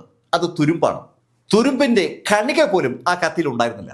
അഡ്വക്കേറ്റ് KT തോമസ് അക്കാര്യം കോടതിയിൽ അങ്ങനെ തന്നെ അവതരിപ്പിച്ചു. നുണയാണ് പ്രോസിക്യൂഷന്റെ എല്ലാ വാദങ്ങളും. അതാണ് KT തോമസിന്റെ വാദത്തിന്റെ ഒരു ബേസ്. KT തോമസിന്റെ അതിശക്തമായ വാദമുഖങ്ങളെ തള്ളിക്കൊണ്ടുള്ള ഒരു വിധിയാണ് 66 നവംബറിൽ ജസ്റ്റിസ് കുഞ്ഞിരാമൻ വൈദ്യൻ നടത്തിയത്. അദ്ദേഹം ബെനഡിക്റ്റ് ഓണംകുളത്തിന് 5 കൊല്ലത്തെ തടവാണ് വിധിച്ചത്. ആ തടവിന് ശേഷം വധശിക്ഷ. ഒരു കത്തോലിക്ക പുരോഹിതനെ വധശിക്ഷയ്ക്ക് വിധിക്കപ്പെടുന്നത് കേരളത്തിൽ ആദ്യമായിട്ടാണ്. ബെനഡിക്ട് ഓണകുളത്തെ വധശിക്ഷയ്ക്ക് വിധിച്ച കുഞ്ഞിരാമൻ വൈദ്യർ എന്ന ആ ജഡ്ജി ആ വിധി പ്രഖ്യാപിച്ചതിന് ശേഷം ആ പേനയുടെ നിപ്പ് മേശപ്പുറത്ത് കുത്തി ഒടിച്ചു. അതൊക്കെ ആ കാലഘട്ടത്തിൽ വലിയ വാർത്തയായിരുന്നു. ഒരു കാത്തോലിക്ക പുരോഹിതനെ വധശിക്ഷയ്ക്ക് വിധിക്കുന്നു എന്നത് തന്നെ ഒരു വല്ലാത്ത വാർത്തയാണ്. ഇവിടെ ആ കത്തോലിക്ക പുരോഹിതൻ വധശിക്ഷയ്ക്ക് വിധേയനായതോ വിശ്വാസിയായ ഒരു സ്ത്രീയെ ചതിച്ചതിനും കൊലപ്പെടുത്തിയതുമാണ്. സ്വാഭാവികമായിട്ടും അതൊരു സെൻസേഷണൽ വിഷയമായി മാറി. ഈ സമയത്ത് കേരളത്തിൽ രാഷ്ട്രപതി ഭരണം നിലവിലിരിക്കുന്ന കാലഘട്ടമാണ്. 1965 ഇലക്ഷൻ നടക്കുമ്പോൾ കമ്മ്യൂണിസ്റ്റ് പാർട്ടി രണ്ടായി പിളർന്നിരുന്നു. കോൺഗ്രസും രണ്ടായി പിളർന്നിരുന്നു. കോൺഗ്രസും കേരള കോൺഗ്രസും അതുപോലെ CPIയും CPM ഒക്കെ മത്സരിച്ചപ്പോൾ ആർക്കും ഭൂരിപക്ഷമില്ലാത്ത ഒരു സാഹചര്യം ഉണ്ടായി. ആ സാഹചര്യത്തിലാണ് കേരളത്തിൽ രാഷ്ട്രപതി ഭരണം വരുന്നത്. സകല ആളുകളും ഈ വിഷയവും രാഷ്ട്രീയമൊക്കെ കൂട്ടിക്കലർത്തപ്പോഴേക്കും പുതിയ ഇലക്ഷനുള്ള തീയതിയായി. കാത്തോലിക്ക വിശ്വാസികളുടെ കൂട്ടായ സമരത്തിന്റെ ഭാഗമായിട്ടാണ് 57 EMS മന്ത്രിസഭയെ അന്നത്തെ കേന്ദ്ര സർക്കാർ പിരിച്ചുവിടുന്നത്. അതിന്റെ ഒരു കലിപ്പ് കമ്മ്യൂണിസ്റ്റ് പ്രസ്ഥാനങ്ങൾക്ക് ഉണ്ടായിരുന്നു. ആ കലിപ്പ് മനസ്സിലുള്ള കമ്മ്യൂണിസ്റ്റ് പ്രസ്ഥാനം ഈ അവസരത്തെ അതിനിശ്ചിതമായി ഉപയോഗിച്ചു. ശരിക്കും കാത്തോലിക് സമൂഹത്തെ പിടിച്ച് കുലുക്കത്തക്ക രീതിയിൽ കമ്മ്യൂണിസ്റ്റ് ആശയങ്ങളെ ഉൾക്കൊള്ളുന്ന ആളുകൾ ഒരു ആക്രമണം അഴിച്ചുവിട്ടതോടുകൂടി ഗവൺമെന്റ് കേസിന്റെ ബാക്കി ഭാഗങ്ങൾ വേഗത്തിലാകാൻ നിർബന്ധിതരായി. അങ്ങനെയാണ് അതിവേഗം ഹൈക്കോടതിയിൽ അപ്പീൽ വിചാരണയ്ക്ക് കേസ് വിളിക്കപ്പെടുന്നത്. നവംബറിലെ വിധി വന്ന് കൃത്യം 5 മാസം കഴിഞ്ഞപ്പോൾ 67 മാർച്ച് മാസത്തിൽ തന്നെ ഹൈക്കോടതിയിൽ അപ്പീൽ വാദം കേട്ടു തുടങ്ങി. അപ്പീൽ വാദത്തിന് നേതൃത്വം കൊടുത്തത് ചീഫ് ജസ്റ്റിസിന്റെ ബെഞ്ചാണ്. ചീഫ് ജസ്റ്റിസ് അന്ന് രാമൻ നായരാണ്. അദ്ദേഹത്തിനൊപ്പം ആ ബെഞ്ചിലുള്ളത് ഗോപാലൻ നമ്പ്യാരാണ്. രണ്ടുപേരും പ്രഗത്ഭരായ ന്യായാധിപന്മാരാണ്. അവരുടെ ബെഞ്ചിൽ പ്രോസിക്യൂഷൻ അവരുടെ വാദങ്ങളെല്ലാം അവതരിപ്പിച്ചു, ഡിഫൻസ് അവരുടെ വാദങ്ങളെ അവതരിപ്പിച്ചു. ഈ വാദങ്ങളൊക്കെ കേട്ട ഹൈക്കോടതി വളരെ പ്രസക്തമായ അനവധി നിരീക്ഷണങ്ങളാണ് തുടർന്ന് നടത്തിയത്. അച്ഛൻ മറിയക്കുട്ടിയെ കൊന്നു എന്നതാണല്ലോ കേസ്. മറിയക്കുട്ടിയെ കൊല്ലാനുള്ള അച്ഛന്റെ മോട്ടീവ്, അതാണ് ഹൈക്കോടതി വിലയിരുത്തിയ ഒരു പ്രധാന കാരണം. മറിയക്കുട്ടി ഗർഭിണിയായതുകൊണ്ട് അച്ഛൻ മറിയക്കുട്ടിയെ കൊലപ്പെടുത്തിയെന്നാണ് പ്രോസിക്യൂഷന്റെ കേസ്. പക്ഷെ പ്രോസിക്യൂഷന്റെ ആ കേസിന് ഘടകവിരുദ്ധമായ ഒരു റിപ്പോർട്ടാണ്. മറിയക്കുട്ടിയുടെ ബോഡി പോസ്റ്റ്മോർട്ടം നടത്തിയ ഡോക്ടേഴ്സ് അസന്നിഗ്ധമായി ആ കാര്യം വ്യക്തമാക്കിയിരുന്നു. മറിയക്കുട്ടി പ്രഗ്നന്റ് അല്ല. മറിയക്കുട്ടി മരിക്കുന്നതിന് മുമ്പ് റേപ്പ് ചെയ്യപ്പെട്ടില്ല. അതുപോലെ മറിയക്കുട്ടി പ്രഗ്നന്റുമല്ല. ഗർഭിണിയല്ലാത്ത മറിയക്കുട്ടിയെ ആ കാരണത്തിന്റെ പേരിൽ കൊല ചെയ്യാൻ ഒരു മോട്ടീവും സ്വാഭാവികമായി അച്ഛനുണ്ടാകില്ല. രണ്ടാമതായി ഹൈക്കോടതി ചൂണ്ടിക്കാണിച്ച പോയിന്റ് അച്ഛന്റെ ലോഹയിലെ രക്തക്കറയാണ്. അച്ഛൻ ഈ മാടത്തെരുവിൽ നിന്ന് മന്ദമരുതി ജംഗ്ഷനിലേക്ക് നടക്കുമ്പോൾ അച്ഛനെ കണ്ടു എന്ന് പറയുന്ന ദൃക്സാക്ഷികൾ ആരും തന്നെ അച്ഛന്റെ ലോഹയിൽ രക്തം കണ്ടതായി കോടതി പറഞ്ഞിട്ടില്ല. അത് സ്വാഭാവികമായിട്ടും ഒരു നിർണായകമായ തെളിവാണ്. അച്ഛനെ ആ രാത്രിയിൽ അവിടെ കണ്ടു എന്ന് പറയുന്ന ആളുകൾ ഒരു കാര്യം റിപ്പോർട്ട് ചെയ്തിരുന്നു. അച്ഛന്റെ കയ്യിലുള്ള ഒരു ബാഗിനെ കുറിച്ച്. ആ ബാഗ് ഒരു ചെറിയ ബാഗാണ്. അതിനകത്ത് ആ ലോഹ കൊള്ളത്തില്ല. ഇനി അഥവാ ലോഹയിൽ രക്തം കണ്ടതുകൊണ്ട് അച്ഛൻ ആ ലോഹ ഊരി ആ ബാഗിനകത്ത് കുത്തി നിറച്ചിട്ട് അച്ഛൻ കൊണ്ടുവന്ന മറ്റൊരു ലോഹ ഇട്ടുകൊണ്ട് വന്നു എന്ന് വാദത്തിന് സമ്മതിച്ചാൽ തന്നെ ലോഹയിൽ രക്തം കണ്ട അച്ഛൻ ആ രക്തമുള്ള ലോഹ പോലീസ് വരുമ്പോൾ പോലീസിന് കൊടുക്കാൻ വേണ്ടി ചങ്ങനാശ്ശേരിയിലെ അദ്ദേഹത്തിന്റെ മുറിയിൽ സൂക്ഷിച്ചു വെച്ചു എന്നൊക്കെ പ്രോസിക്യൂഷൻ പറഞ്ഞാൽ അത് വിശ്വസിക്കാൻ ഒരു കുഞ്ഞു പോലും തയ്യാറാകില്ല എന്നാണ് ഹൈക്കോടതി ചൂണ്ടിക്കാണിച്ചത്. ശുദ്ധ കളവാണ് പോലീസ് ആ പറയുന്നത്.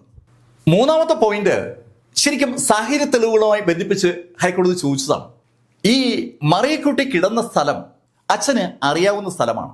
അതുപോലെ മറിയക്കുട്ടിക്കും അറിയാവുന്ന സ്ഥലമാണ്. മറിയക്കുട്ടിക്കും അച്ഛനും പരിചയമുള്ള സ്ഥലത്ത് അച്ഛൻ ആ രാത്രിയിൽ ലോഹ ഇട്ടുകൊണ്ട് അവിടെ വന്ന് മറിയക്കുട്ടിയെ കൊലപ്പെടുത്തി ലോഹ ഇട്ടുകൊണ്ട് തന്നെ അതുവഴി നടന്നു പോകുമെന്ന് വിശ്വസിക്കാൻ ഒരു സാധാരണ മനുഷ്യന് പറ്റത്തില്ല. അച്ഛനെ കുറ്റവാളിയാക്കണമെന്ന് നിർബന്ധ ബുദ്ധിയുള്ള ഒരാൾക്ക് മാത്രമേ ആ ശൈലിയിൽ ചിന്തിക്കാൻ പറ്റൂ. മറിയക്കുട്ടിയെ കൊലപ്പെടുത്താൻ ഉദ്ദേശിച്ചിട്ടാണെങ്കിൽ വേറെ എവിടെയെല്ലാം കൊണ്ടുപോയി കൊലപ്പെടുത്താം. ഇവിടെ അച്ഛന് നല്ല പരിചയമുള്ള ആളുകളുടെ ഇടയിൽ കൊണ്ടുവന്ന് കൊലപ്പെടുത്തി അവിടെ റോഡ് സൈഡിൽ അങ്ങനെ കിടത്തിയിട്ട് പോകാൻ അച്ഛനെന്താ വട്ടാണോ? ഒരു ലോജിക്കും ആ പറയുന്ന പ്രോസിക്യൂഷന്റെ കഥയിൽ ഇല്ല എന്നാണ് കോടതി അത് നിശ്ചിതമായി പ്രോസിക്യൂഷൻ അന്വേഷണത്തെ വിമർശിച്ചുകൊണ്ട് ആ സമയത്ത് പറഞ്ഞത്. അതുപോലെ തന്നെ കോടതി ചൂണ്ടിക്കാണിച്ച മറ്റൊരു കാര്യം ഈ ദൃക്സാക്ഷികളുടെ വിവരണങ്ങളാണ്. അമാവാസ്യയ്ക്ക് തൊട്ടടുത്തെത്തിയിരിക്കുന്ന ആ ദിവസം 100 മീറ്റർ അപ്പുറത്ത് നിൽക്കുന്ന ഒരാളെയൊക്കെ കാണാൻ ഒരാൾക്ക് കഴിഞ്ഞു എന്ന് പറഞ്ഞാൽ അയാളുടെ കണ്ണ് സമ്മതിക്കാൻ നിർവാഹമില്ല. അച്ഛനെ അത്ര ദൂരം നിന്ന് കൃത്യമായി ഐഡന്റിഫൈ ചെയ്തു. കോടതിയിൽ സാക്ഷി പറയാൻ തയ്യാറായ ആ സാക്ഷികൾ ഉറപ്പായും കള്ളസാക്ഷികളാണ്. അക്കാര്യത്തിൽ ഹൈക്കോടതിക്ക് ഒരു സംശയവുമില്ല. ഹൈക്കോടതി ഈ സമയത്ത് ഒരു കാര്യം കൂടി ചൂണ്ടിക്കാണിച്ചു. ഈ സാക്ഷി പറഞ്ഞ എല്ലാ ആളുകളും മിനിമം ഒരാഴ്ചയെങ്കിലും ജയറാം പടിക്കലിന്റെ ആ പോലീസ് ക്ലബിൽ തടവിലായിരുന്നു എന്നതാണ് സത്യം. അതിന് ഒറ്റ മീനിങ്ങേ ഉള്ളൂ. ഈ സാക്ഷികളെ ശരിക്കും ഭീഷണിപ്പെടുത്തി അല്ലെങ്കിൽ ട്യൂൺ ചെയ്ത് കോടതിയിൽ എത്തിക്കുകയായിരുന്നു. താൻ അന്വേഷിക്കുന്ന കേസുകളൊക്കെ വിജയിക്കണമെന്നുള്ള ജയറാം പടിക്കലിന്റെ ഒരു പിടിവാശി, ആ പിടിവാശി വിജയിക്കാൻ വേണ്ടി ഇല്ലാത്ത കഥയുണ്ടാക്കി ആ കഥയ്ക്ക് അനുയോജ്യമായ സാക്ഷികളെ ജയറാം പടിക്കൽ സൃഷ്ടിക്കുകയായിരുന്നു. അത് നിശ്ചിതമായ വിമർശനമാണ് ഹൈക്കോടതിയിലെ ചീഫ് ജസ്റ്റിസും അതുപോലെ കൂടെയുള്ള ജഡ്ജിയും ഈ വിഷയവുമായി കണക്ട് ചെയ്തത്. സാക്ഷികളെ പോലീസ് ഉണ്ടാക്കിയതാണ്. ദൃക്സാക്ഷികൾ ഇല്ലാത്തതുകൊണ്ട് സാഹചര്യ സാക്ഷികളെ ഉണ്ടാക്കിയായിരുന്നു. അതിമനോഹരമായൊരു കഥയുണ്ടാക്കി ആ കഥയ്ക്ക് അനുയോജ്യമായ സാക്ഷികളെ ഓരോ പോയിന്റിലും കൃത്യമായി പോലീസ് അറേഞ്ച് ചെയ്ത് വെച്ചിരിക്കുകയാണ്. പോലീസ് തന്നെ ഈ കൊല നടത്തിയാൽ മാത്രമേ ഇത്ര മനോഹരമായിട്ട് സാക്ഷികളെ അവിടെ പ്ലാൻ ചെയ്യാൻ പറ്റൂ. ഹൈക്കോടതിയുടെ നിരീക്ഷണം ഏതെന്ന ആ ശൈലിയിലാണ്. പിന്നൊന്ന് ആ ബെഡ്ഷീറ്റിന്റെ കേസാണ്. ബെഡ്ഷീറ്റും അച്ഛനും തമ്മിൽ കണക്ട് ചെയ്യാൻ പറ്റുന്ന ഒരു തെളിവും കോടതിയിൽ ഹാജരാക്കാൻ പ്രോസിക്യൂഷന് പറ്റിയിട്ടില്ല എന്നതാണ് സത്യം. പ്രോസിക്യൂഷൻ ഹാജരാക്കിയ ആ അലക്കുകാരൻ തന്നെ പറഞ്ഞിട്ടുണ്ട് എന്ന അക്ഷരമാണ് അച്ഛനെ തിരിച്ചറിയാൻ വേണ്ടി അയാൾ ഉപയോഗിക്കുന്നതെന്ന്. പക്ഷേ 3 രേഖപ്പെടുത്തിയ ആ ബെഡ്ഷീറ്റാണ് സ്പോട്ടിൽ നിന്ന് കിട്ടിയത്. അതിനെ കണക്ട് ചെയ്യാൻ വേണ്ടി ആ അലക്കാരനെ കൊണ്ട് പോലീസ് പറയിപ്പിച്ച കഥ 100% കളവാണ്. ഇതിനു പുറമെ കത്തിയുമായി ബന്ധപ്പെട്ട കാര്യങ്ങളാണ് ഹൈക്കോടതി അവരുടെ നിരീക്ഷണത്തിൽ ചൂണ്ടിക്കാണിച്ചത്. ആ കത്തി ഏകദേശം 2.5 മാസക്കാലത്തോളം മഴയത്ത് കിടന്നു. ജൂൺ മുതൽ ആഗസ്റ്റ് വരെയുള്ള കാലഘട്ടം ആ വർഷത്തിൽ അതിശക്തമായ മഴയായിരുന്നു. ആ മഴയത്ത് അവിടെ കിടന്ന ആ കത്തിയിൽ സ്വാഭാവികമായും ഉണ്ടാകേണ്ട ഒന്ന് തുരുമ്പാണ്. അത് ഉണ്ടായിട്ടില്ല എന്നുള്ള കാര്യം ഡിഫൻസ് വിചാരണ കോടതിയിൽ ചൂണ്ടിക്കാണിച്ചിട്ടും വിചാരണ കോടതി അത് ശ്രദ്ധിക്കാതെ പോയത് അക്ഷന്തികമായ ഒരു തെറ്റായിട്ടാണ് ഹൈക്കോടതി ചൂണ്ടിക്കാണിച്ചത്. അതിനു പുറമെ ഫോറൻസിക് വിഭാഗത്തിന്റെ പ്രത്യേക നിരീക്ഷണവും ഹൈക്കോടതി ഈ സമയത്ത് ചൂണ്ടിക്കാണിച്ചു. രക്തത്തിന്റെ ഒരു അംശം പോലും ആ കത്തിയിൽ നിന്ന് കണ്ടെടുത്തിട്ടില്ല. അതിനു പുറമെയുള്ള മറ്റൊരു കാര്യം കൂടിയുണ്ട്. ആ കത്തി ഉപയോഗിച്ച് മറിയക്കുട്ടിയുടെ ബോഡി കണ്ട ഒരു മുറിവും ഉണ്ടാക്കാൻ പറ്റില്ല. കത്തി പോലീസ് തന്നെ തെളിവായി ഉണ്ടാക്കിയെടുത്തതാണ്. ആ കത്തി ഉപയോഗിച്ച് ഒരു കൊല നടത്താൻ പോലീസ് വിചാരിച്ച് മാത്രമേ പറ്റൂ എന്നുള്ള ശൈലിയിലാണ് കോടതിയുടെ നിഗമനം. ഈ നിഗമനങ്ങളുടെ അടിസ്ഥാനത്തിൽ പോലീസ് ബെനഡിക്ട് ഓണംകുളത്തെ വെറുതെ വിട്ടു. ശരിക്കും ഇതൊരു സെൻസേഷണൽ വാർത്തയായതുകൊണ്ട് തന്നെ സകല ആളുകൾക്കും ബെനഡിക്ട് ഓണംകുളത്തെ വെറുതെ വിട്ടപ്പോൾ അനുകൂലിച്ച് പ്രതികൂലിച്ചുള്ള അഭിപ്രായങ്ങളുണ്ടായി. കാലം മുന്നോട്ട് പോയപ്പോൾ ബെനഡിക്ട് ഓണംകുളം ഒരു ഓർമ്മയായി മാറുന്ന സമയത്താണ് ഒരു വാർത്ത ഒരു പുസ്തക രൂപത്തിൽ നമ്മൾ വായിക്കാൻ ഇടവരുന്നത്. ഒരു ധ്യാന കേന്ദ്രത്തിൽ വന്ന ഒരു സ്ത്രീ, അന്ന് അവർക്ക് 93 വയസ്സാണ് പ്രായം. അവർ ആ ധ്യാന കേന്ദ്രം നടത്തുന്ന ആളോട് ഒരു കഥ പറഞ്ഞു. അവരുടെ ഭർത്താവ് ഒരു ഡോക്ടറായിരുന്നു. ആ ഡോക്ടർ ഗർഭചിത്രങ്ങളൊക്കെ നടത്തുന്ന ആളാണ്. അങ്ങനെ ഗർഭചിത്രം നടത്തിയ ആ ഡോക്ടർ ഗർഭചിത്രം നടത്തുന്നിടയിൽ അബദ്ധവശാൽ മറിയക്കുട്ടി കൊല്ലപ്പെട്ടിരുന്നു. ആ കാര്യമാണ് ആ സ്ത്രീ ആ ധ്യാനകേന്ദ്രം നടത്തുന്ന ആളോട് പറഞ്ഞത്. ധ്യാനകേന്ദ്രം നടത്തുന്ന ആളോട് ഒരു കാര്യം കൂടി ആ ഡോക്ടറുടെ ഭാര്യ പറഞ്ഞു. മറിയക്കുട്ടി പ്രഗ്നന്റ് ആയത് ബെനഡിക്ട് ഓണംകുളം എന്ന അച്ഛൻ മുഖാന്തരമല്ല. അവൾക്ക് ഒരു എസ്റ്റേറ്റ് മുതലാളിയുമായി ബന്ധമുണ്ടായിരുന്നു. ആ എസ്റ്റേറ്റ് മുതലാളിയുടെ കുഞ്ഞാണ് അവളുടെ വയറ്റിലുണ്ടായിരുന്നത്. അതിനെ ഒഴിവാക്കാനായി ഒരു ശ്രമം നടത്തിയപ്പോഴാണ് മറിയക്കുട്ടി കൊല്ലപ്പെടുന്നത്. അതുകൊണ്ടാണ് കൊല്ലപ്പെട്ട നിലയിൽ കണ്ട മറിയക്കുട്ടിയുടെ വയറ്റിൽ അങ്ങനെ ഒരു ദൂരം ഉണ്ടായത്. ഈ കഥ ആ ധ്യാനകേന്ദ്രം നടത്തിപ്പുകാരൻ സ്വാഭാവികമായിട്ടും അനവധി ആളുകളോട് പങ്കുവച്ചു. ബെനഡിക്ട് തന്നെ പിന്നീട് ഒരവസരത്തിൽ അത് പറയുകയും ചെയ്തു. ബെനഡിക്റ്റിനെ വന്ന് കാണാൻ ധ്യാനകേന്ദ്രത്തിന്റെ ചുമതല ഉണ്ടായിരുന്ന ആള് ആ ഡോക്ടറുടെ ഭാര്യയോട് പറഞ്ഞുകൊണ്ട് അവർ ബെനഡിക്റ്റിനെ വന്ന് കണ്ട് അവളുടെ ഭർത്താവ് ചെയ്ത കാര്യം സൂചിപ്പിക്കുകയുണ്ടായി. അതിന്റെ അടിസ്ഥാനത്തിൽ ബെനഡിക്റ്റ് തെറ്റ് ചെയ്തിട്ടില്ല എന്നുള്ള കാര്യം ബെനഡിക്റ്റ് തന്നെ സുഹൃത്തുക്കളോട് പറയുകയും ചെയ്തു. ഇതിനിടയിൽ വർഷം 2001 ആ സമയത്ത് ബെനഡിക്റ്റ് മരിക്കുകയും ചെയ്തു. ബെനഡിക്റ്റിന്റെ മരണം കഴിഞ്ഞതിന് ശേഷം ഇതുമായി ബന്ധിപ്പിച്ച് അനവധി പുസ്തകങ്ങൾ പുറത്തു വന്നു. അതിലൊന്ന് അഗ്നിശുദ്ധി എന്ന പുസ്തകമാണ്. ആ പുസ്തകത്തിൽ സൂചിപ്പിക്കുന്നത് ബെനഡിക്റ്റ് യഥാർത്ഥത്തിൽ 100% നിരപരാധി ആയിരുന്നു എന്നാണ്. നിരപരാധിയായ ബെനഡിക്റ്റിനെ യഥാർത്ഥത്തിൽ ആരൊക്കെ ചേർന്ന് കുറ്റവാളിയാക്കുകയും ക്രൂശിക്കുകയുമായിരുന്നു. ക്രൂശിക്കപ്പെട്ട ബെനഡിക്റ്റും സാക്ഷാൽ യേശുക്രിസ്തു തമ്മിൽ സാമ്യമുണ്ടെന്നാണ് ആ പുസ്തകത്തിൽ സൂചിപ്പിക്കുന്നത്. ബെനഡിക്റ്റിനെ കോടതിയിൽ ഹാജരാക്കുന്ന സമയത്ത് അദ്ദേഹത്തിന്റെ മുഖത്ത് ശരിക്കും പാടുണ്ടായിരുന്നു. ബെനഡിക്റ്റിനെ കാണാനായി ജയിലിൽ ചെന്ന ആളുകൾ അദ്ദേഹത്തിന്റെ കയ്യിലെയും കാലിലെയും നഖങ്ങൾ പുഴുതെടുക്കപ്പെട്ടത് കണ്ടിരുന്നു. വേദന സഹിക്കാൻ വയ്യാതെ ബെനഡിക്റ്റ് പോലീസ് പറഞ്ഞ പേപ്പറിലേക്ക് ഒപ്പിട്ടു പോയതാണ്. ശരിക്കും വളരെ ക്രൂരമായി ബെനഡിക്റ്റിനെ ഉപദ്രവിച്ച് ജയറാം പടിക്കലിന്റെ പോലീസ് ആ കേസ് അവർക്ക് അനുകൂലമായി തെളിയിച്ചതാണ്. ആ ശൈലിയിലാണ് ആ അഗ്നിശുദ്ധി എന്ന ആ കഥയിൽ ഈ സംഭവം വിവരിക്കുന്നത്. അദ്ദേഹം അൽഫോൺസമ്മ സഹിച്ചതിനേക്കാൾ ഒരുപാട് സഹിച്ചു. സഹനത്തിന്റെ ആൾരൂപമായി അൽഫോൺസമ്മയെ വാഴ്ത്തുന്ന നമ്മൾ നാളെ ബെനഡിക്റ്റിനെയും വാഴ്ത്താൻ ബാധ്യസ്ഥരാണെന്നാണ് കഥയിൽ പറയുന്നത്. തൃശൂർ അതിരൂപതയുടെ ചുമതലയുണ്ടായിരുന്ന മെത്രോപൊലിത്തയും ആ വാദത്തെ അനുകൂലിക്കുകയാണ്. നാളെ വാഴ്ത്തപ്പെട്ടവനാകേണ്ട ഒരാളാണ് ബെനഡിക്റ്റ് എന്നാണ് അദ്ദേഹത്തിന്റെ വാദം. ഈ വാദങ്ങൾ പ്രസിദ്ധീകരിക്കപ്പെട്ട് അധികം നാൾ കഴിയുമ്പോൾ എതിർവാദങ്ങളുമായി മറ്റു ചില ആളുകൾ രംഗത്തെത്തി. അവര് ബെനഡിക്റ്റിനെ വെറുതെ വിട്ട ഹൈക്കോടതി വിധി പോലും ചോദ്യം ചെയ്യുകയാണ്. ഒരുപാട് എതിർവാദങ്ങളാണ് അതുമായി ബന്ധിപ്പിച്ച് കലാകൗമുദിയിൽ വന്ന ഒരു അഭിമുഖത്തിലും ഒരു റിപ്പോർട്ടറുമായി അവരൊക്കെ പറയുന്നത്. ഫാദർ ബെനഡിക്റ്റ് കോടതിയിൽ നൽകിയ മൊഴിയിൽ വളരെ വ്യക്തമായി ഒരു കാര്യം സൂചിപ്പിക്കുന്നുണ്ട്. അദ്ദേഹത്തിന് മറിയക്കുട്ടിയെ അറിയില്ല എന്നുള്ള കാര്യം. പക്ഷേ മറിയക്കുട്ടിക്ക് അച്ഛനെ മറിയക്കുട്ടിയും അറിയാമെന്ന് അനവധി സാക്ഷികൾ സൂചിപ്പിച്ചിട്ടുണ്ട്. അച്ഛൻ വികാരിയായിരുന്ന പള്ളിയിൽ മറിയക്കുട്ടി ചെല്ലുമായിരുന്നു. അവിടെ നിന്ന് ഈ പറഞ്ഞ അമേരിക്കൻ സംഭാവനകൾ സ്വീകരിക്കുകയും ചെയ്യുമായിരുന്നു. ആ സമയത്ത് അവിടെ വരുന്ന ആളുകളുമായി ബന്ധമുണ്ടായിരുന്ന വികാരി അച്ഛന് മറിയക്കുട്ടിയെ അറിയാമെന്നുള്ളതാണ് സത്യം. പക്ഷെ കോടതിയിൽ അറിയില്ല എന്ന് അദ്ദേഹം സൂചിപ്പിക്കുകയുണ്ടായി. അത് തികഞ്ഞ തെറ്റാണ്. അഗ്നിശുദ്ധി എന്ന ആ കഥയിൽ പറയുന്നത് DNA പരിശോധന നടത്തിയപ്പോൾ മറിയക്കുട്ടിയുടെ കുട്ടി അച്ഛൻ്റെതല്ല എന്ന് തെളിഞ്ഞതുകൊണ്ടാണ് മാർച്ച് മാസത്തിൽ 67 കോടതി അച്ഛനെ വെറുതെ വിട്ടതെന്നാണ്. ശരിക്കും DNA പരിശോധന സ്റ്റാർട്ട് ചെയ്യുന്നത് തന്നെ 1984 DNA പരിശോധനയെക്കുറിച്ചുള്ള അഗ്നിശുദ്ധിയിലെ പരാമർശം അതുകൊണ്ട് തന്നെ പൂർണ്ണമായും കളവാണ്. മൂന്നാമതായി അവർ പറഞ്ഞ ഒരു പോയിന്റ് ഗർഭചിത്രത്തെക്കുറിച്ചുള്ള ഒരു കഥയാണ്. അഗ്നിശുദ്ധി എന്ന കഥയിൽ ഒരു എസ്റ്റേറ്റ് മുതലാളിയെ കുറിച്ച് സൂചിപ്പിക്കുന്നുണ്ട്. മണിമലയത്ത് പൈലച്ചൻ എന്ന എസ്റ്റേറ്റ് മുതലാളിയെ കുറിച്ചുള്ള സൂചിപ്പിക്കുന്നത്. അദ്ദേഹവും മറിയക്കുട്ടി തമ്മിൽ ബന്ധമുണ്ടായിരുന്നെന്നും മറിയക്കുട്ടിയിൽ മണിമലയത്ത് പൈലച്ചന് ഉണ്ടായ കുട്ടിയെ നശിപ്പിക്കാനുള്ള ശ്രമം നടത്തിയപ്പോഴാണ് അവള് മരണപ്പെട്ടെന്നുമാണ് ആ അഗ്നിശുദ്ധി കഥയിൽ പറയുന്നത്. അതിനെ മണിമലയത്ത് പൈലച്ചന്റെ മകൻ ചോദ്യം ചെയ്തപ്പോൾ ആ കഥ എഴുതിയ വ്യക്തി മണിമലയത്ത് പൈലച്ചന്റെ മകന് നൽകിയ മറുപടി ശ്രദ്ധേയമാണ്. അദ്ദേഹം പറഞ്ഞത് ആ കാലഘട്ടത്തിൽ ഇറങ്ങിയ തനിനിറും മംഗളം തുടങ്ങിയ പത്രങ്ങൾ വായിച്ചതിൽ നിന്നുണ്ടായ അറിവ് ഉപയോഗിച്ചാണ് അയാൾ ആ പുസ്തകം എഴുതിയെന്നാണ്. ഈ കഥ നടക്കുന്ന കാലഘട്ടത്തിൽ മംഗളം എന്നൊരു പത്രം ഉണ്ടായിരുന്നില്ല എന്നാണ് സത്യം. ശരിക്കും മംഗളം വാരിക പോലും അന്ന് ഉണ്ടായിരുന്നില്ല. മംഗളം വാരിക ഉണ്ടായി കാലങ്ങൾ കഴിഞ്ഞിട്ടാണ് മംഗളം പത്രം തുടങ്ങുന്നത് തന്നെ. ഇല്ലാതിരുന്ന ഒരു മാസിക, ഇല്ലാതിരുന്നൊരു പത്രം, അതിനെ ബേസ് ചെയ്തുകൊണ്ട് ഒരു കഥയുണ്ടാക്കി എന്നൊക്കെ പറഞ്ഞാൽ സ്വാഭാവികമായിട്ടും അത് നുണയാണ്. ആ കാര്യം ചൂണ്ടിക്കാണിക്കുന്നത് അഡ്വക്കേറ്റ് ജയശങ്കറാണ്. ഇനി വളരെ പ്രധാനപ്പെട്ട ഒരു കാര്യം ഗർഭചിത്രത്തെക്കുറിച്ചുള്ള കാര്യമാണ്. പോസ്റ്റ്മോർട്ടം റിപ്പോർട്ട് അസന്നിഗ്ധമായി വ്യക്തമാക്കിയത് മറിയക്കുട്ടി പ്രഗ്നന്റ് അല്ലായിരുന്നു എന്നാണ്. പ്രഗ്നന്റ് അല്ലാത്ത മറിയക്കുട്ടി പ്രഗ്നന്റ് ആണെന്ന് പറഞ്ഞ് ഗർഭചിത്രം നടത്തുക, ഗർഭചിത്രത്തിൽ മറിയക്കുട്ടി കൊല്ലപ്പെടുക, അതൊക്കെ വെറും കെട്ടുകഥകളാണ്. ഇതൊന്നും അല്ല സംഭവം. മറിയക്കുട്ടിയെ കൊലപ്പെടുത്തിയതിന് മറ്റെന്തോ കാരണമുണ്ട്.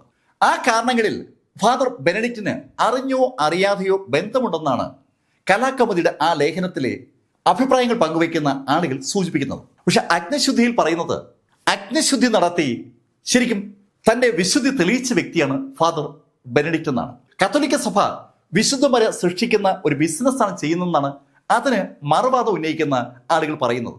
എന്തായാലും മാടത്തരുവി കൊലക്കേസ് പലതരത്തിലുള്ള വാദങ്ങൾ കൊണ്ട് ശരിക്കും ശ്രദ്ധേയമായ ഒന്നാണ്. സത്യം എവിടെയൊക്കെയോ മറഞ്ഞു കിടപ്പുണ്ട്. ആ സത്യം കണ്ടവരോ കേട്ടവരോ ഇല്ല എന്നതാണ് സത്യം. മറിയക്കുട്ടി മരിച്ചു എന്നുള്ള കാര്യത്തിൽ സംശയമില്ല. ബാക്കിയൊക്കെ ഓരോരുത്തരും അവരുടെ ഊഹങ്ങൾക്കനുസരിച്ച് കെട്ടിയുണ്ടാക്കുന്ന സംഭവങ്ങളാണ്. എന്തായാലും കേരളത്തെ പിടിച്ചുകുലിക്ക് ഒരു കൊലക്കേസാണ് മാടത്തരുവി കൊലക്കേസ് എന്ന് പറയാൻ കൂടിയാണ് ഞാനിത് നിങ്ങളുടെ മുന്നിൽ അവതരിപ്പിച്ചത്. ഇതിനെ ബേസ് ചെയ്തുകൊണ്ട് 2 സിനിമകൾ നിർമ്മിക്കപ്പെട്ടിട്ടുണ്ട്. 2 സിനിമയിലും ഫാദർ ബെനഡിക്റ്റ് നിരപരാധിയാണെന്നാണ് സൂചിപ്പിക്കുന്നത്. അതങ്ങനെയാണോ എന്ന് കാലം ചിലപ്പോൾ നമ്മൾ പറഞ്ഞേക്കും. ശരിക്കും ദുരൂഹത ഉണർത്തുന്ന കഥയാണ് ഈ മാടത്തരുവി കൊലക്കേസ്. ഇതുപോലെ ദുരൂഹത ഉണർത്തുന്ന ഒരു കേസാണ് മെർലിൻ ഷെപ്പേർഡിന്റെ കേസ്. ഒഹായെ ശരിക്കും അമ്പരപ്പിച്ച് ഒരുപാട് രംഗങ്ങൾ കൂടിച്ചേർന്ന ആ കഥ നേരത്തെ ഞാൻ നിങ്ങളോട് പറഞ്ഞിട്ടുണ്ട്. ഞാനത് പിൻ ചെയ്തിരിക്കുകയാണ്, ഒന്ന് കണ്ടു നോക്കുക. ഈ കഥകളൊക്കെ നിങ്ങളോട് പറഞ്ഞത് എം ലൈഫിൽ നിന്ന് BS ചന്ദ്രമോഹൻ. കമന്റുകൾ ചെയ്യുക. കമന്റുകൾ ചെയ്യുമ്പോൾ നിങ്ങൾക്ക് കേൾക്കാൻ താല്പര്യമുള്ള കഥകൾ ഏതെന്ന് കൂടി പറഞ്ഞാൽ ആ കഥയുമായി കണക്ട് ചെയ്ത വിവരങ്ങൾ റിസർച്ച് ചെയ്യാനും ആ കഥ നിങ്ങളുടെ മുന്നിൽ അവതരിപ്പിക്കാനും പറ്റും. താങ്ക്